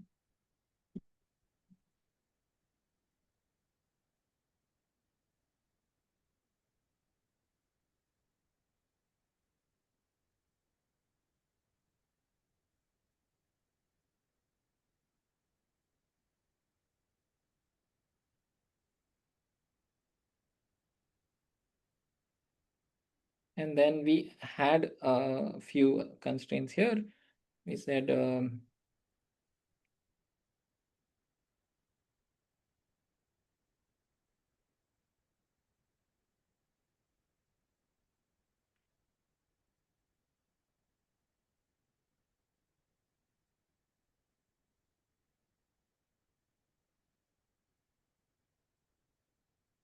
now if we just had the usual Poincare constant, you can just substitute g as linear function, so just gy equal to y. Then the numerator will be 1, the second moment of y is 1, and the denominator will just be 1 as well, right, because linear function. So clearly for Gaussian or yeah, clearly for Gaussian, the Poincare constant will be at least 1 because we are taking soup, and for linear function it's actually just 1. And basically gy equal to y is the first Hermite polynomial, and the that gives you the smallest possible eigenvalue, and that gives you the biggest possible Poincare constant, and that's why Gaussian has a Poincare constant of 1. But here we had this additional constraint of this. So we cannot use linear function anymore, because if you use linear, then this will never be satisfied. G prime y equal to 0. And so you have to go to the second Hermite polynomial, which is y square minus 1. And if you use this, then you would get that the restricted Poincare constant is half, because the eigenvalue corresponding to the second Hermite polynomial is 2. Why are you going to the second one? Because this is a restricted Poincare constant, so I have this additional constraint. I cannot pick. No, that I understand. What I mean is, like, intuitively, why are you going to the second one? Second meaning actually third, right? Because there is an eigenvalue at 0, which we 0. usually don't care about. Right, So right. like second eigenvalue usually is it shows So up in the place. intuitively, it's like I look at a class of functions where I don't have the constant term and the linear term, because I have e g y equal to 0 and this as 0. So I don't have a constant and a linear term. No, that I understand. What I'm asking is, in your proof, why does this guy show up? Why this shows up? Yes. So it's essentially because so you want to add as many constraints as you can possibly, and our G would satisfy all these constraints, the G that we've been working with. Got The it. more the constraints you add, the better the result will be, because the Poincare constant the restricted Poincare constant will become smaller and smaller, and you want R star to be as small as possible. I see. So basically, you're going into a lower dimensional space. Yes. So anytime you look at any Markov chain mixing kind of thing, you have to avoid the all ones vector. That much we know. You go to Correct. the orthogonal space. Correct. Now you're saying you're further going into one more dimensional lower space. Exactly. And that is your projection. Your orthogonality principle is just killing that one dimension. I see. Because Not you said it's kind of like Taylor series, get rid of linear. here actually it shows up this, because you are subtracting the linear term here. Okay. Interesting. That's why only R star shows up, because now this function is like it is in the space where it's not constant and not linear, but quadratic. No, I still don't understand at a high level. If I forget about all the math, in Markov chain mixing, I know second eigenvalue shows up because I'm interested in the convergence to the first one. That's the intuition, right? Here, why is it that you are ignoring 2 and going to the obviously you're not even doing Markov chain mixing. I mean, you're trying to prove CLT, and somehow you're going to the third one. So here, because we only care about the error, the quadratic error in that G, or like the non-linear quadratic term in rho tilde, because the linear term has to be there. I see. Got it. Okay. So you can only lower bound it by a quadratic function, like the not the linear part of G, but the quadratic part of G. Okay. Oh, very interesting. Okay. And that's why the second one shows up. Yeah. Okay. And the second one is important here, right? Because only because the second one shows up, R star is half, and only because R star is half, this whole thing is half. Correct. And Okay. that's why every time you double the samples, you are halving the Fisher information. Because every time you double the sample, if you're 3/4ing the Fisher information, then that's not 1 over n. Oh, you want exactly half and half. You want half, yeah, you want half. If you had any other constant, that would not work. Interesting. Okay, I see. So the half is, yeah, the R star is important here. I see, I see, I see, I see. Okay.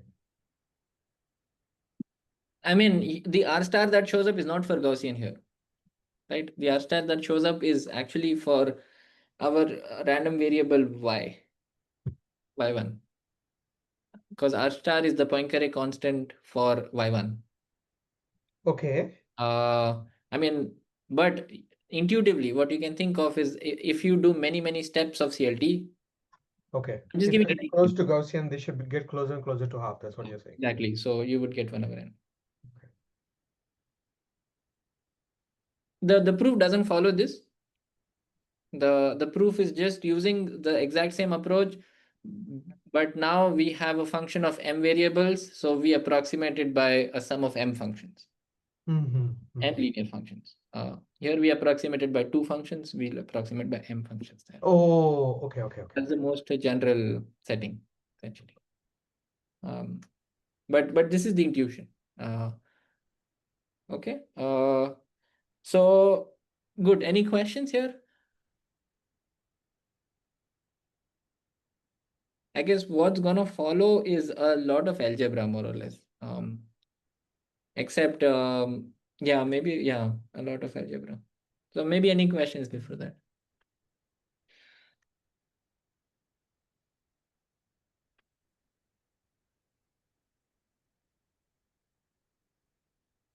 So what I need to tell you is these 3 claims, and I also need to tell you the proof of this lemma. So these 3 claims are pretty much a lot of algebra using all the properties that we mentioned about Fisher information and about the projection and Stein's lemma, all of that, Stein's identity. So using all of that combined together, all of this would follow. Sorry, so once you finish all of this, you would prove that theorem 5, right? I will actually just give you a sketch of the proof, because here we already have seen this. And the proof of theorem 5 is somehow just using the same ideas and generalizing it. Oh, okay, okay, okay, I see. Yeah, so I'll just sketch the ideas there. Okay, I'll not, okay, okay. I'll not prove that. I see, I see, I see. Okay. And so that's why before going to that, let me finish all the details here. Okay, okay. I think because the restricted Poincare constant, this is easier though. I'm thinking which one to do.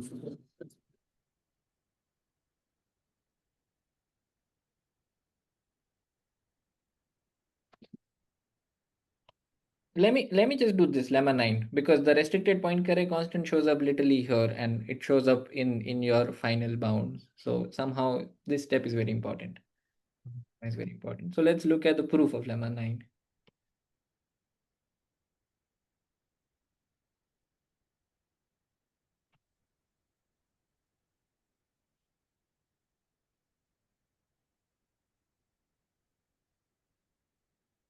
Good. So now first recall that this was our definition.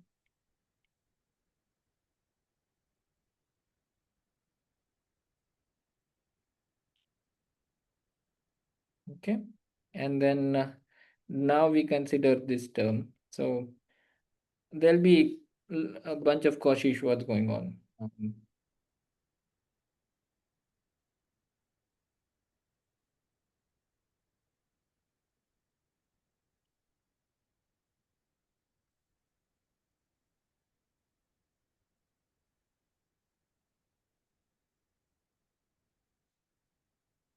So remember that our goal is to get a bound on this quantity squared, the second moment of this. And to get that, we'll just do Cauchy-Schwarz here.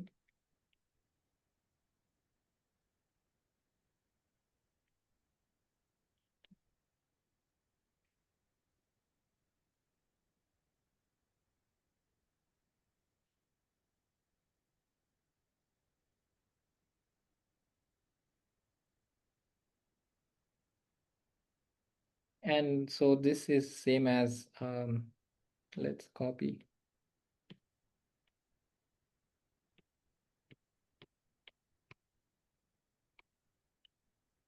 This, and then this is our Fisher information, J of y2. Okay, so I can substitute y1. I can do ry1 squared and then do expectation here. This will be exactly equal to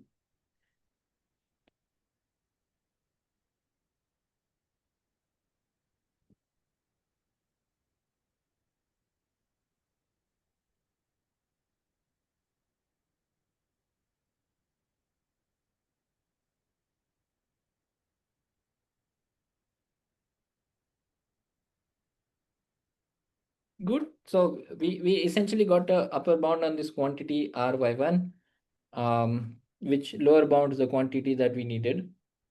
So I'm just gonna lower bound ry1 now, which will essentially complete our proof. And the way to do it is to go back to the definition of R and just try to simplify it a little bit. So you can see like where the Poincare constant is going to show up, because I'm multiplying this term, this highlighted term with rho, the score function, and score function introduces derivatives. And then once we have derivatives, we use Poincare constants to go back to the function itself. So that's where the Poincare constant is going to show up.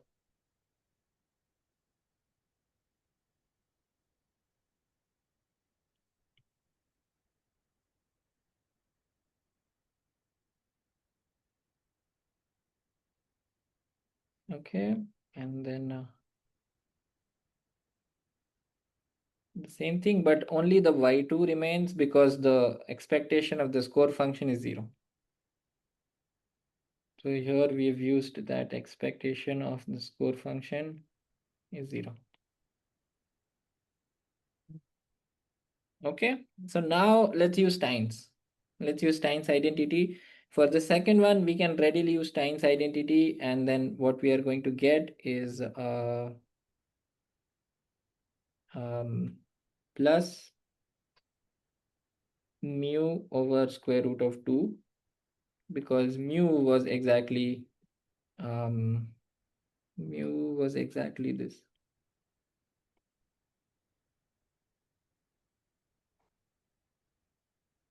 Okay, so all I did was, because we have a rho multiplied here, this term is exactly equal to minus g prime by 2 by Stein. This is my Stein. Okay, and the second one is also more or less Stein with 1 or 2 more steps, and you will again get this here.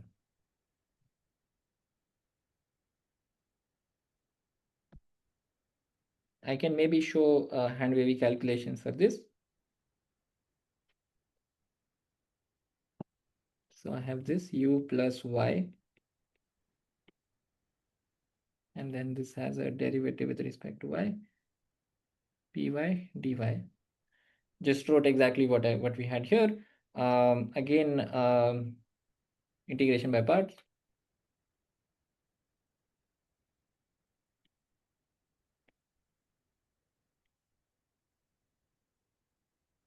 And then again, we'll use our trick that you can take derivative with respect to u here instead of y.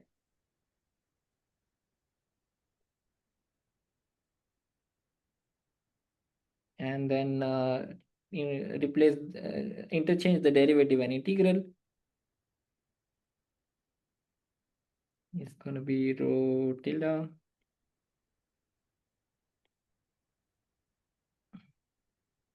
And then this will be exactly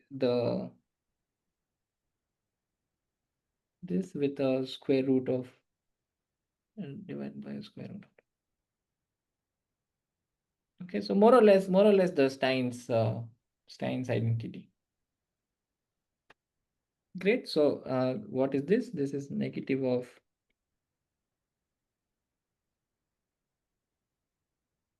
and that's it. So now what we get is expected ry1 square is same as this, and this is more or less what you are looking for.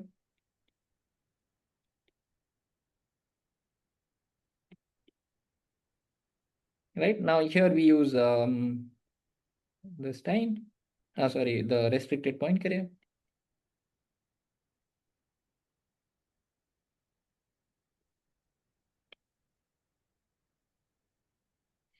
So in some sense, all we need is just this inequality. Just this inequality. So we don't really need the restricted point carrier because that's like soup over all functions, but we only use it for this specific function. So we only need it for this function. So we only basically need this inequality.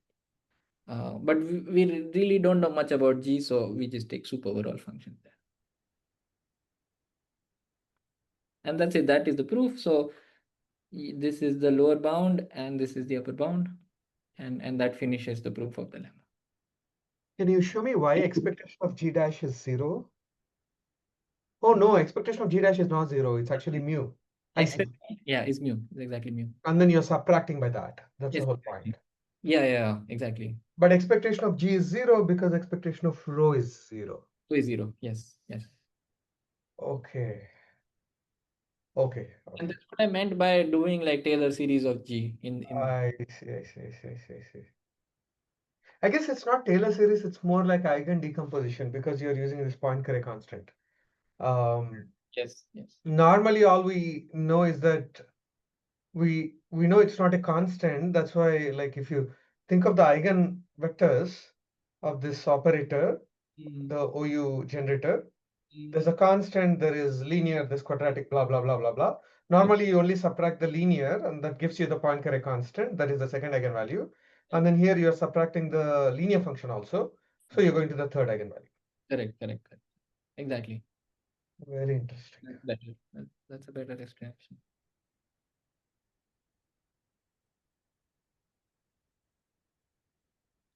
Okay, so this proves our main lemma essentially. This was at the heart of the whole method in some sense, because this is where we are like lower bounding. This is where we are using the fact in some sense that the score function for Gaussian is linear, and so they should be lower bounded by the non-linearities in G.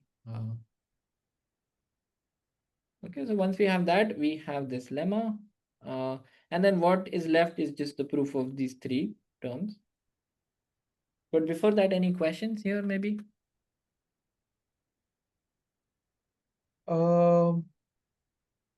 Sorry, this restricted Poincare, I was thinking of it in terms of the generator of OU, but that's not what we should be thinking about because this is the distribution of Y, not Gaussian.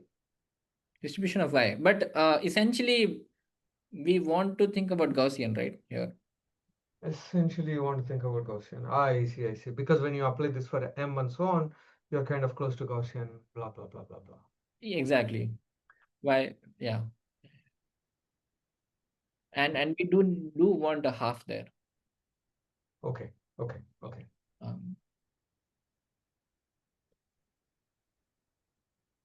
Any other questions? Other people? One from Georgia Tech, one from Michigan. 2 questions. Let's take 2 questions.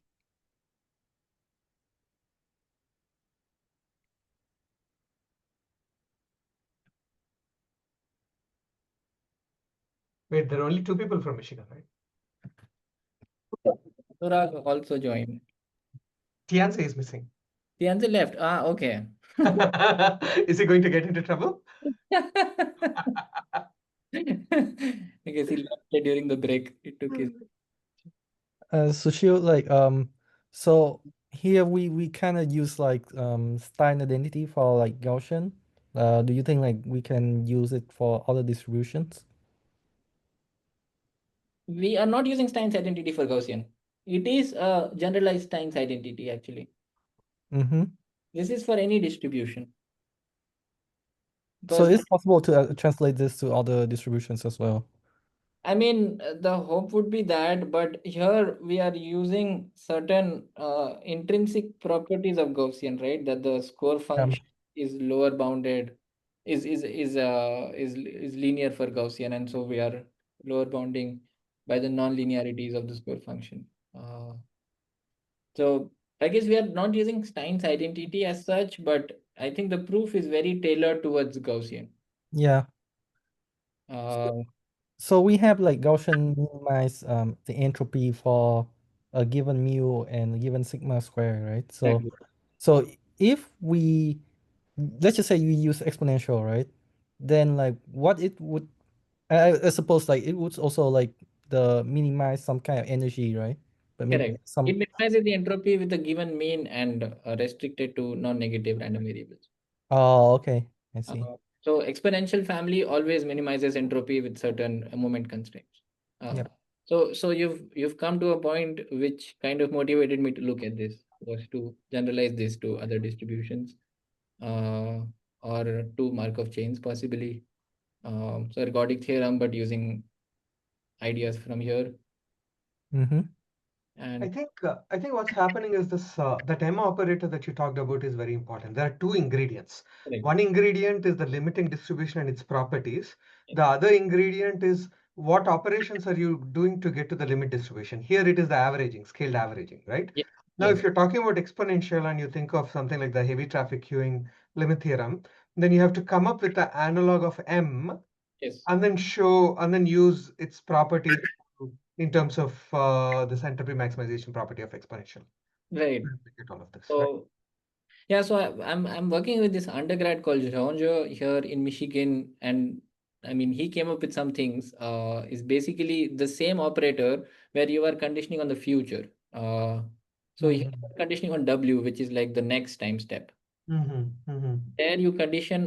Look at the score function.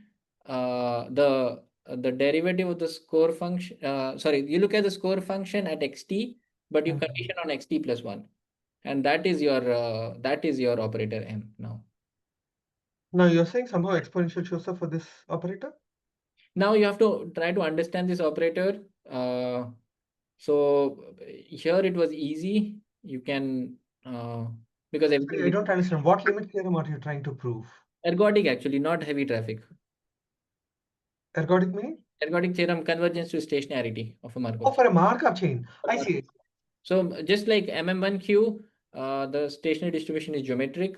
I And see. geometric again maximizes entropy for all discrete distributions supported on negative integers Okay. with a given mean. I see. So I the see. same holds for geometric. I see. I see. I see.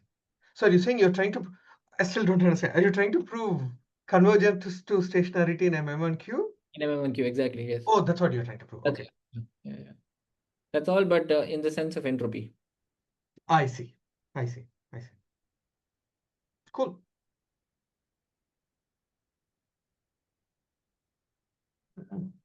Shubhanshu had some question? So I'm not sure I have a good question yet, but like I just wanted to know like what was the role of like the dominating measure that you so like you everything you said was like densities with respect to Lebesgue measure. Like did it play any role at all in the argument?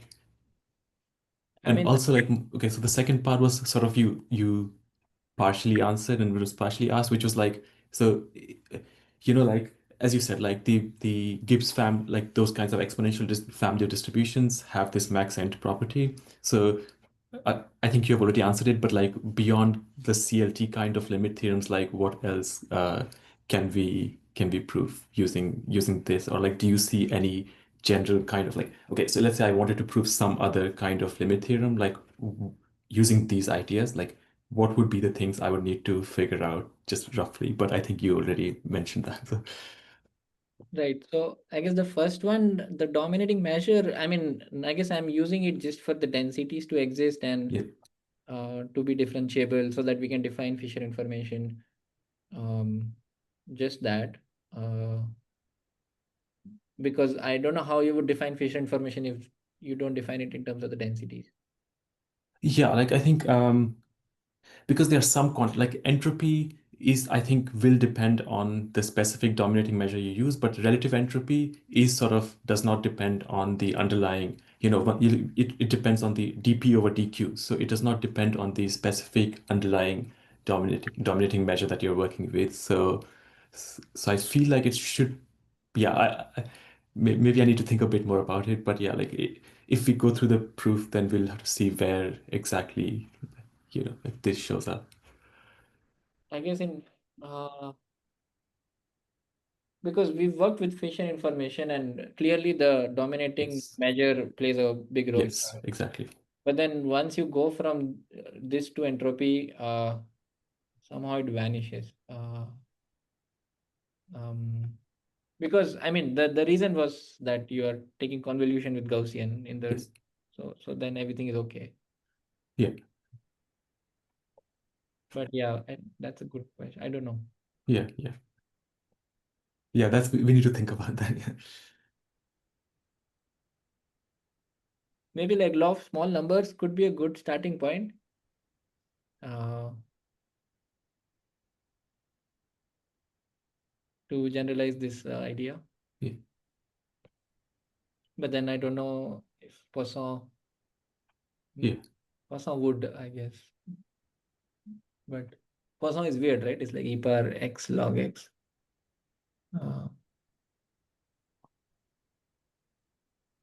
Okay. Okay, good. Some things to think about. Yeah.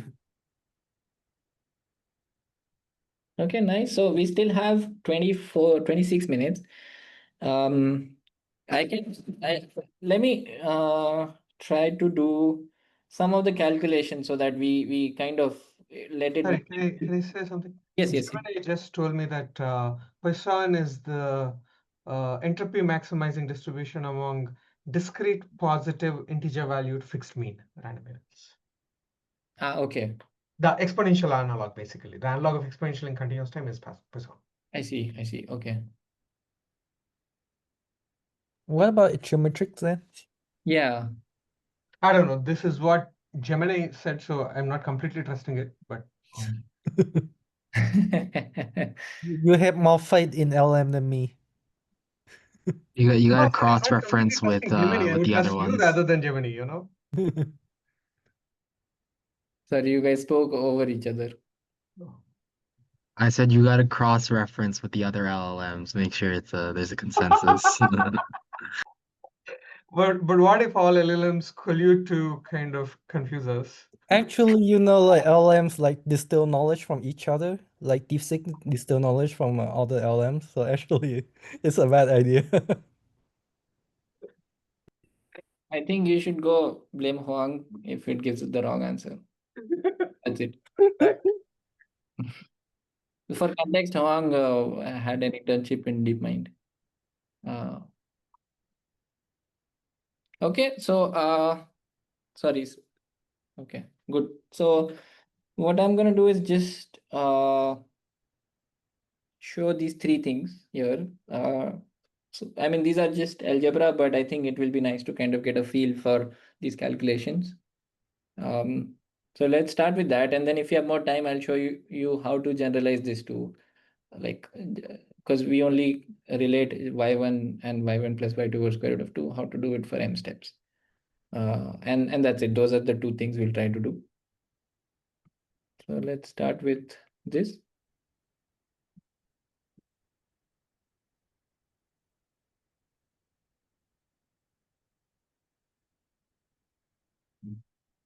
Right. So this one is easy. The y1 square is easy. And then for the second one, I'm just gonna write what g is.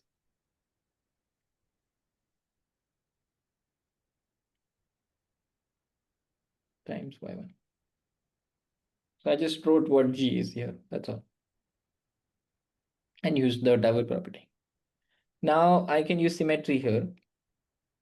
That's why the square root of 2 has been around, more or less.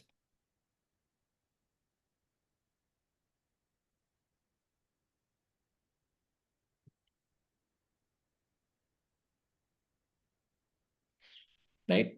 Because if I replace y2 here, nothing's going to change. And then I add them and then take an average. So I get this. So this is by symmetry.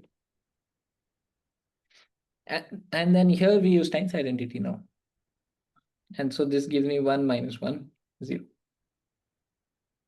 Because this is just the score function. This is the same as rho x, and this we know is equal to minus 1 by Stein again. Good. So this quickly proves number 3. Then we do number 2. Number 2 was 1 plus mu square, where mu was equal to this. So let's start by just kind of simplifying mu itself. The answer was that this is equal to j st square. Okay. So what we want is we want to show mu is minus j, and that gives us that. So this is what we'll show. Now, because we have a derivative, we again use Stein's identity, but in the other direction, because we want Fisher information to show up. And so we want the score function to show up here. And we already have a derivative there, so that's great, because we can replace the derivative with the score function.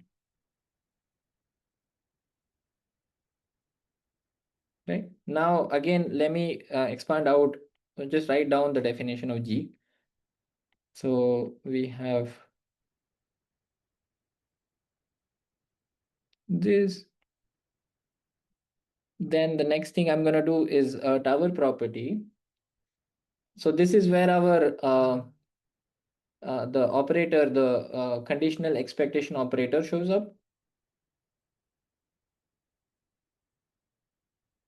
So we take expectation with respect to y1 plus y2. Okay. This is by just tower property. Now this is great because the second term we know by that operator that we defined is same as the Fisher information for y1, score function for y1 plus y2. Okay. And now we already know that if we scale the Fisher information, we know how that operates. So we can do the scaling and we'll just get square function square. And that's it. This gives us this. And because mu is j tilde, we can go back, substitute mu there, and that gives us the standardized Fisher information square. Okay, so that proves number 2. And then we could go ahead and do number 1. So any questions until now? Maybe let me slow down a little bit here. So here we use time. Here we just use the definition. Here we use the tower property. This is the conditional operator.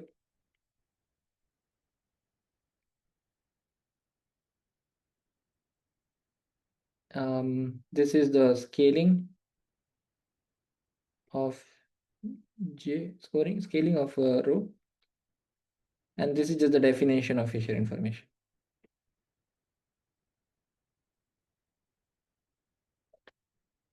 Okay, so everything that we've seen before, we are just using everything now here.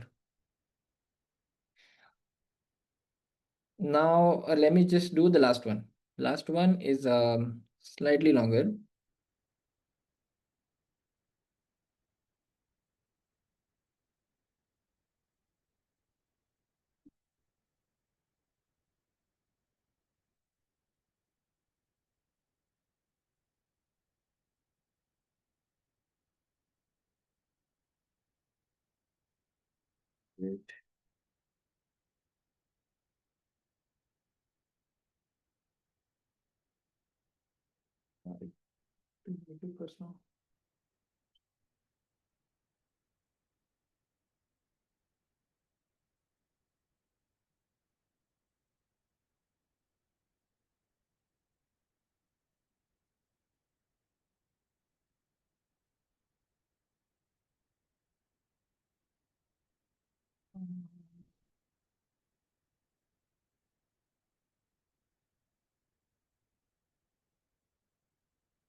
Okay.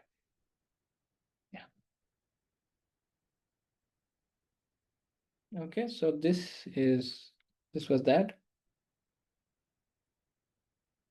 So here we again use the projection idea that we've used before. So I'm going to add and subtract something.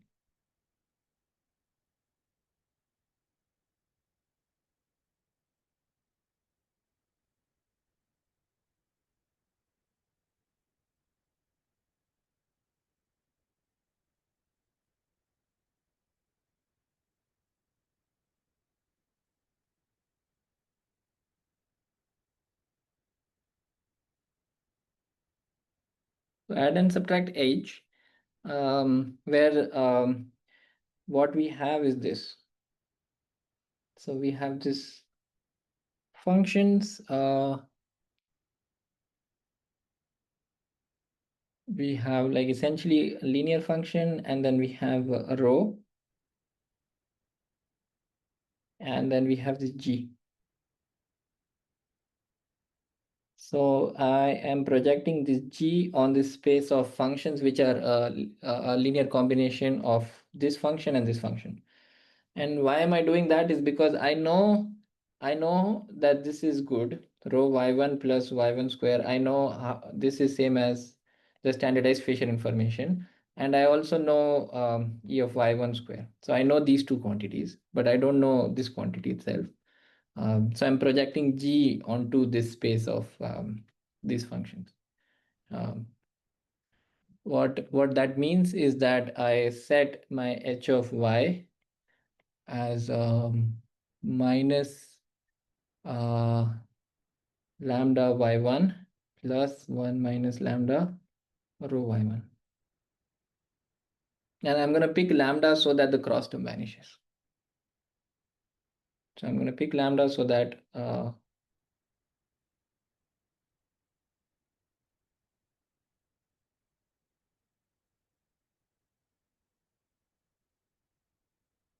is equal to 0. Okay, so I mean, you could do these calculations. Let me just do it here. So this is going to be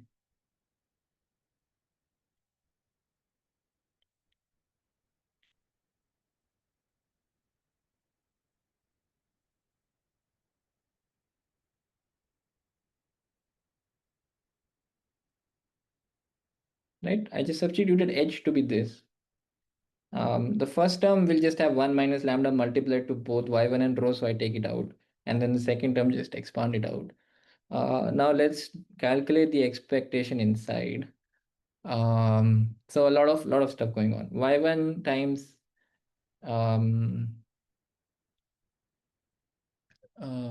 let me just write down what I have here, then we'll try to parse it together.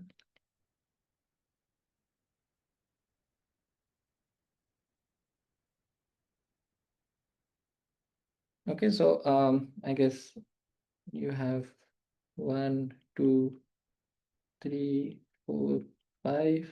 This is 2 times 5. Then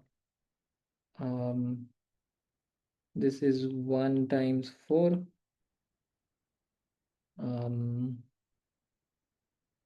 This is 2 times 4. Then yes, we have a few more things. 1 times 3.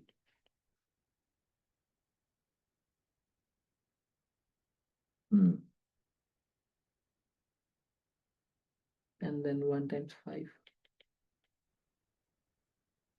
and 2 times 3. Okay, yes. So I guess y1 times gy1, we did it before, is just going to be -1 by writing down g and then again using Stein's identity there. 1 times 4 is easy, it's just the second moment. 1 times 5 again using Stein's identity. 2 times 3 is just the score function is same as the derivative applied to g, so that will give you mu by definition. 2 times 4 again using Stein's identity, and 2 times 5 is the definition of Fisher information. So again using everything that we know here together, and once you simplify this, you would just get 1 minus lambda, you'll get lambda equal to, and so this means the cross term is 0, and so that's it. What we get is this is lower bounded by substituting h instead of g here. So the orthogonality principle, and this is same as 1 minus lambda square expectation of rho y1 plus y1 square, and then this is same as 1 minus lambda is same as this squared by this, and then this is same as the standardized Fisher information, and so that's it.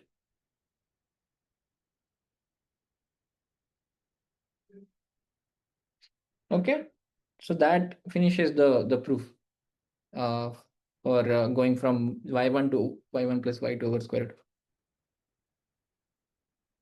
I guess the main ideas of this proof is using this projection idea multiple times to lower bound certain quantities, and using properties of Fisher information. The main one being scaling, and the second one being the conditional expectation, and using Stein's identity. Right? Okay, so any quick questions here?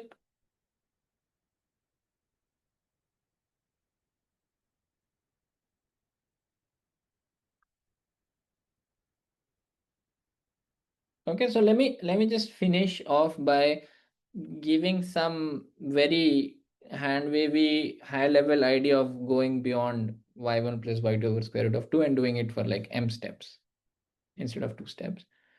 So then, similar to how we define g, now we define the successive approximations fm. So we'll be working with functions of this type now. Instead of functions of x1 plus x2 over square root of 2, we'll be working with functions of x1 up to xm over square root of n. Yeah, sorry, n. And then we'll have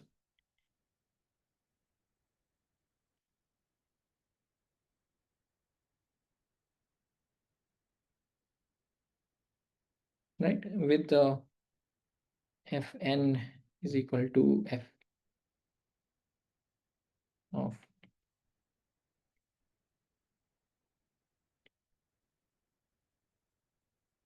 so we want to get a handle on this function f, and the way we get a handle on this function is by doing these successive projections onto smaller and smaller spaces, and we also define this gu, which is a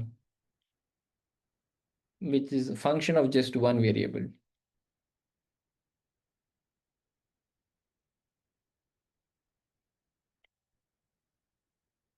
So basically gxi is the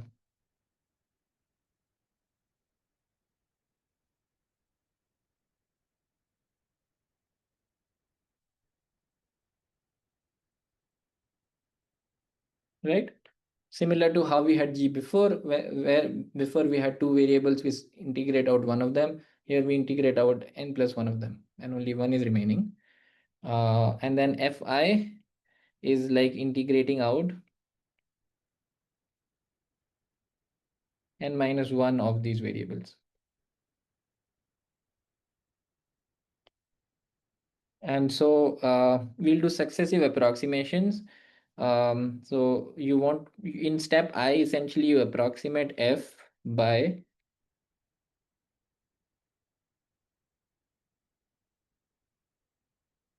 this plus the rest of them.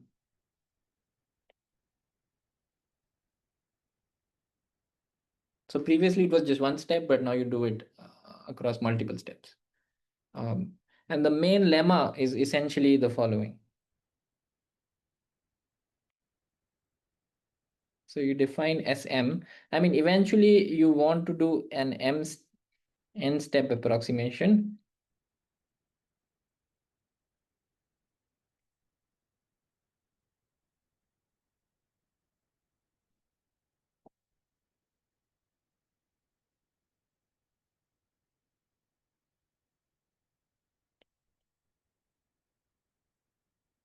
Right? So eventually you want to get a handle on Sn.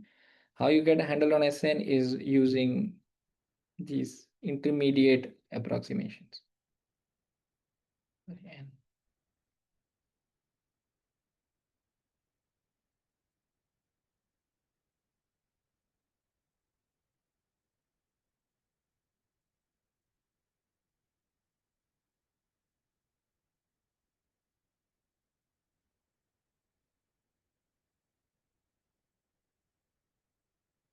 This, and you can show that Sm is same as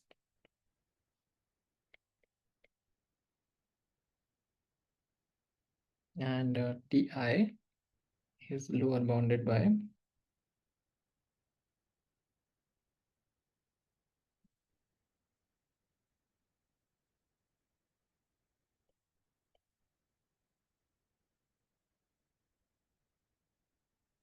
so this is the main idea of going beyond 2 to n is the eventual goal. So previously what we did was we uh, got a lower bound on this quantity S2. We got a lower bound on S2 previously. Exactly. And the way we got a lower bound is by we lower bounded it by this, essentially this, the non-linearities in G. So now we still want to do it, but we can't do it right away because there are these n variables. So you do these approximations successively, which is exactly my Ti. So I have, this is essentially separating into two random variables now. They are not IID, but they're independent. So I replace it into two functions. One, the function of this random variable, and the second, the function of just this random variable.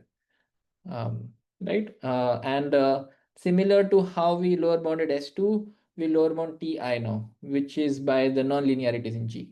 Because again, if f will be our score function, if f was linear, then this would just be 0. Here, this will not be 0 because it's not the score function, so we lower bound it like this. And you keep doing this to get a lower bound on this thing. Which is the final approximation by approximating it with just linear functions all throughout. And that's about it. This is the main generalization. Everything else more or less remains the same.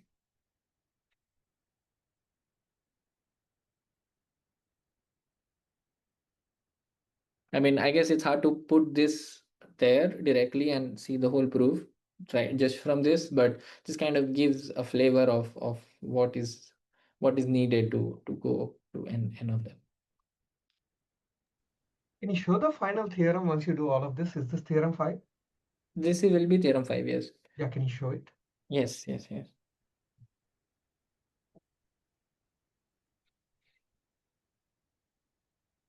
I mean, I can write down a few more steps, but I think it doesn't add much. Yeah, no, that's fine. I just want to understand the big picture of where we stand right now. There we go. Oh, I see. So R star can be anything. This is still 1 over n rate of convergence, right? That's right, yes. You don't need R star to be half like you were saying earlier. Yeah, but okay. That's a good question. Because earlier you were taking 2 and then doubling it. Now you're not doing that. You're actually doing it faithfully for every n. That's right.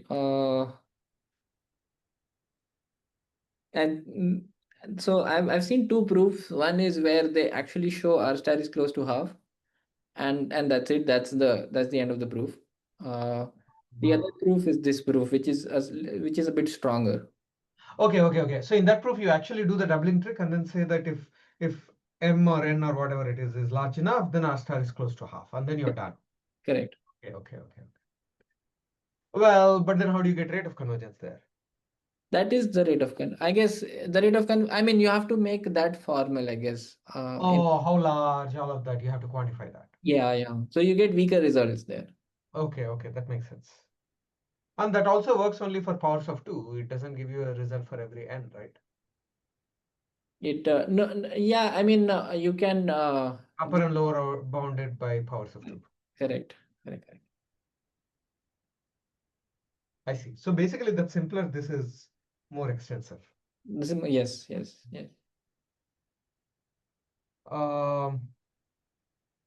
Then what is the next step here? So suppose you have that this Fisher information decays as 1 over n. Good. Then you use the de Bruijn identity De for Bruijn. Yes. Good. That's what I was. entropy. Good. So you just integrate it out. That's straightforward, is it? That's straightforward. Yeah. All you need is a bound on the Poincare constant for square root of tx plus 1 minus square root of tz. Oh, okay. In terms of the Poincare constant of x. Yeah, and there is some subadditivity here. Uh-huh. This is bounded like this, and which is further bounded r star. But then I think you just give up r star here somehow, and then just use r here. I think the subadditivity is only for Poincare constant, not restricted Poincare constant. Okay.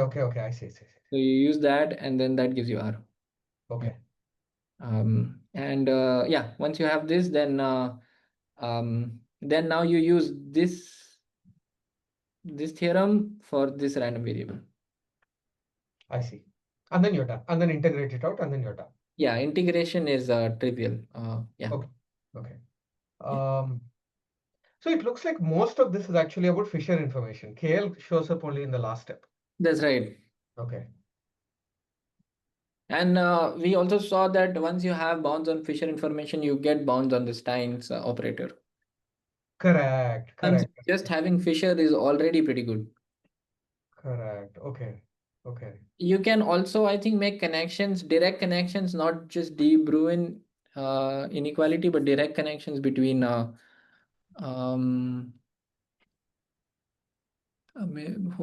me see if I can show it to you. So yeah, somehow Fisher information is pretty strong already. Fisher information convergence. Okay, I'll share screen.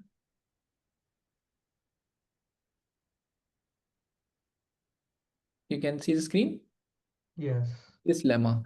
Actually, I'm confused about something. This is Okay. a dumb question, I think. I thought you said Gaussian's Fisher information is 1, right? Is 1 over sigma square. But why is it going to 0 in this theorem?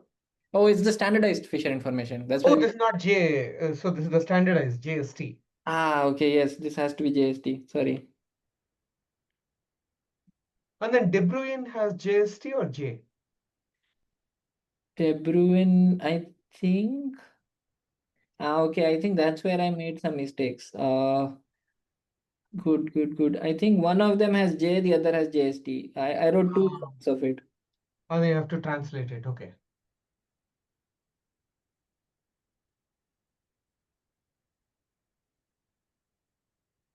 Good. Yeah, this should be JST and this is J. Okay, I see. That's why you have to subtract. Okay. Right. Yes.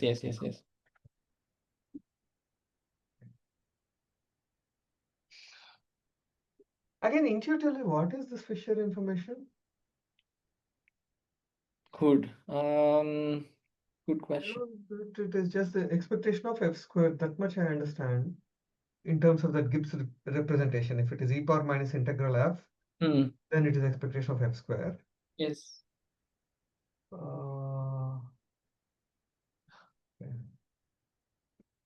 So, I mean, this was the other intuition that I tried to give is, I mean, then the theta shows up there.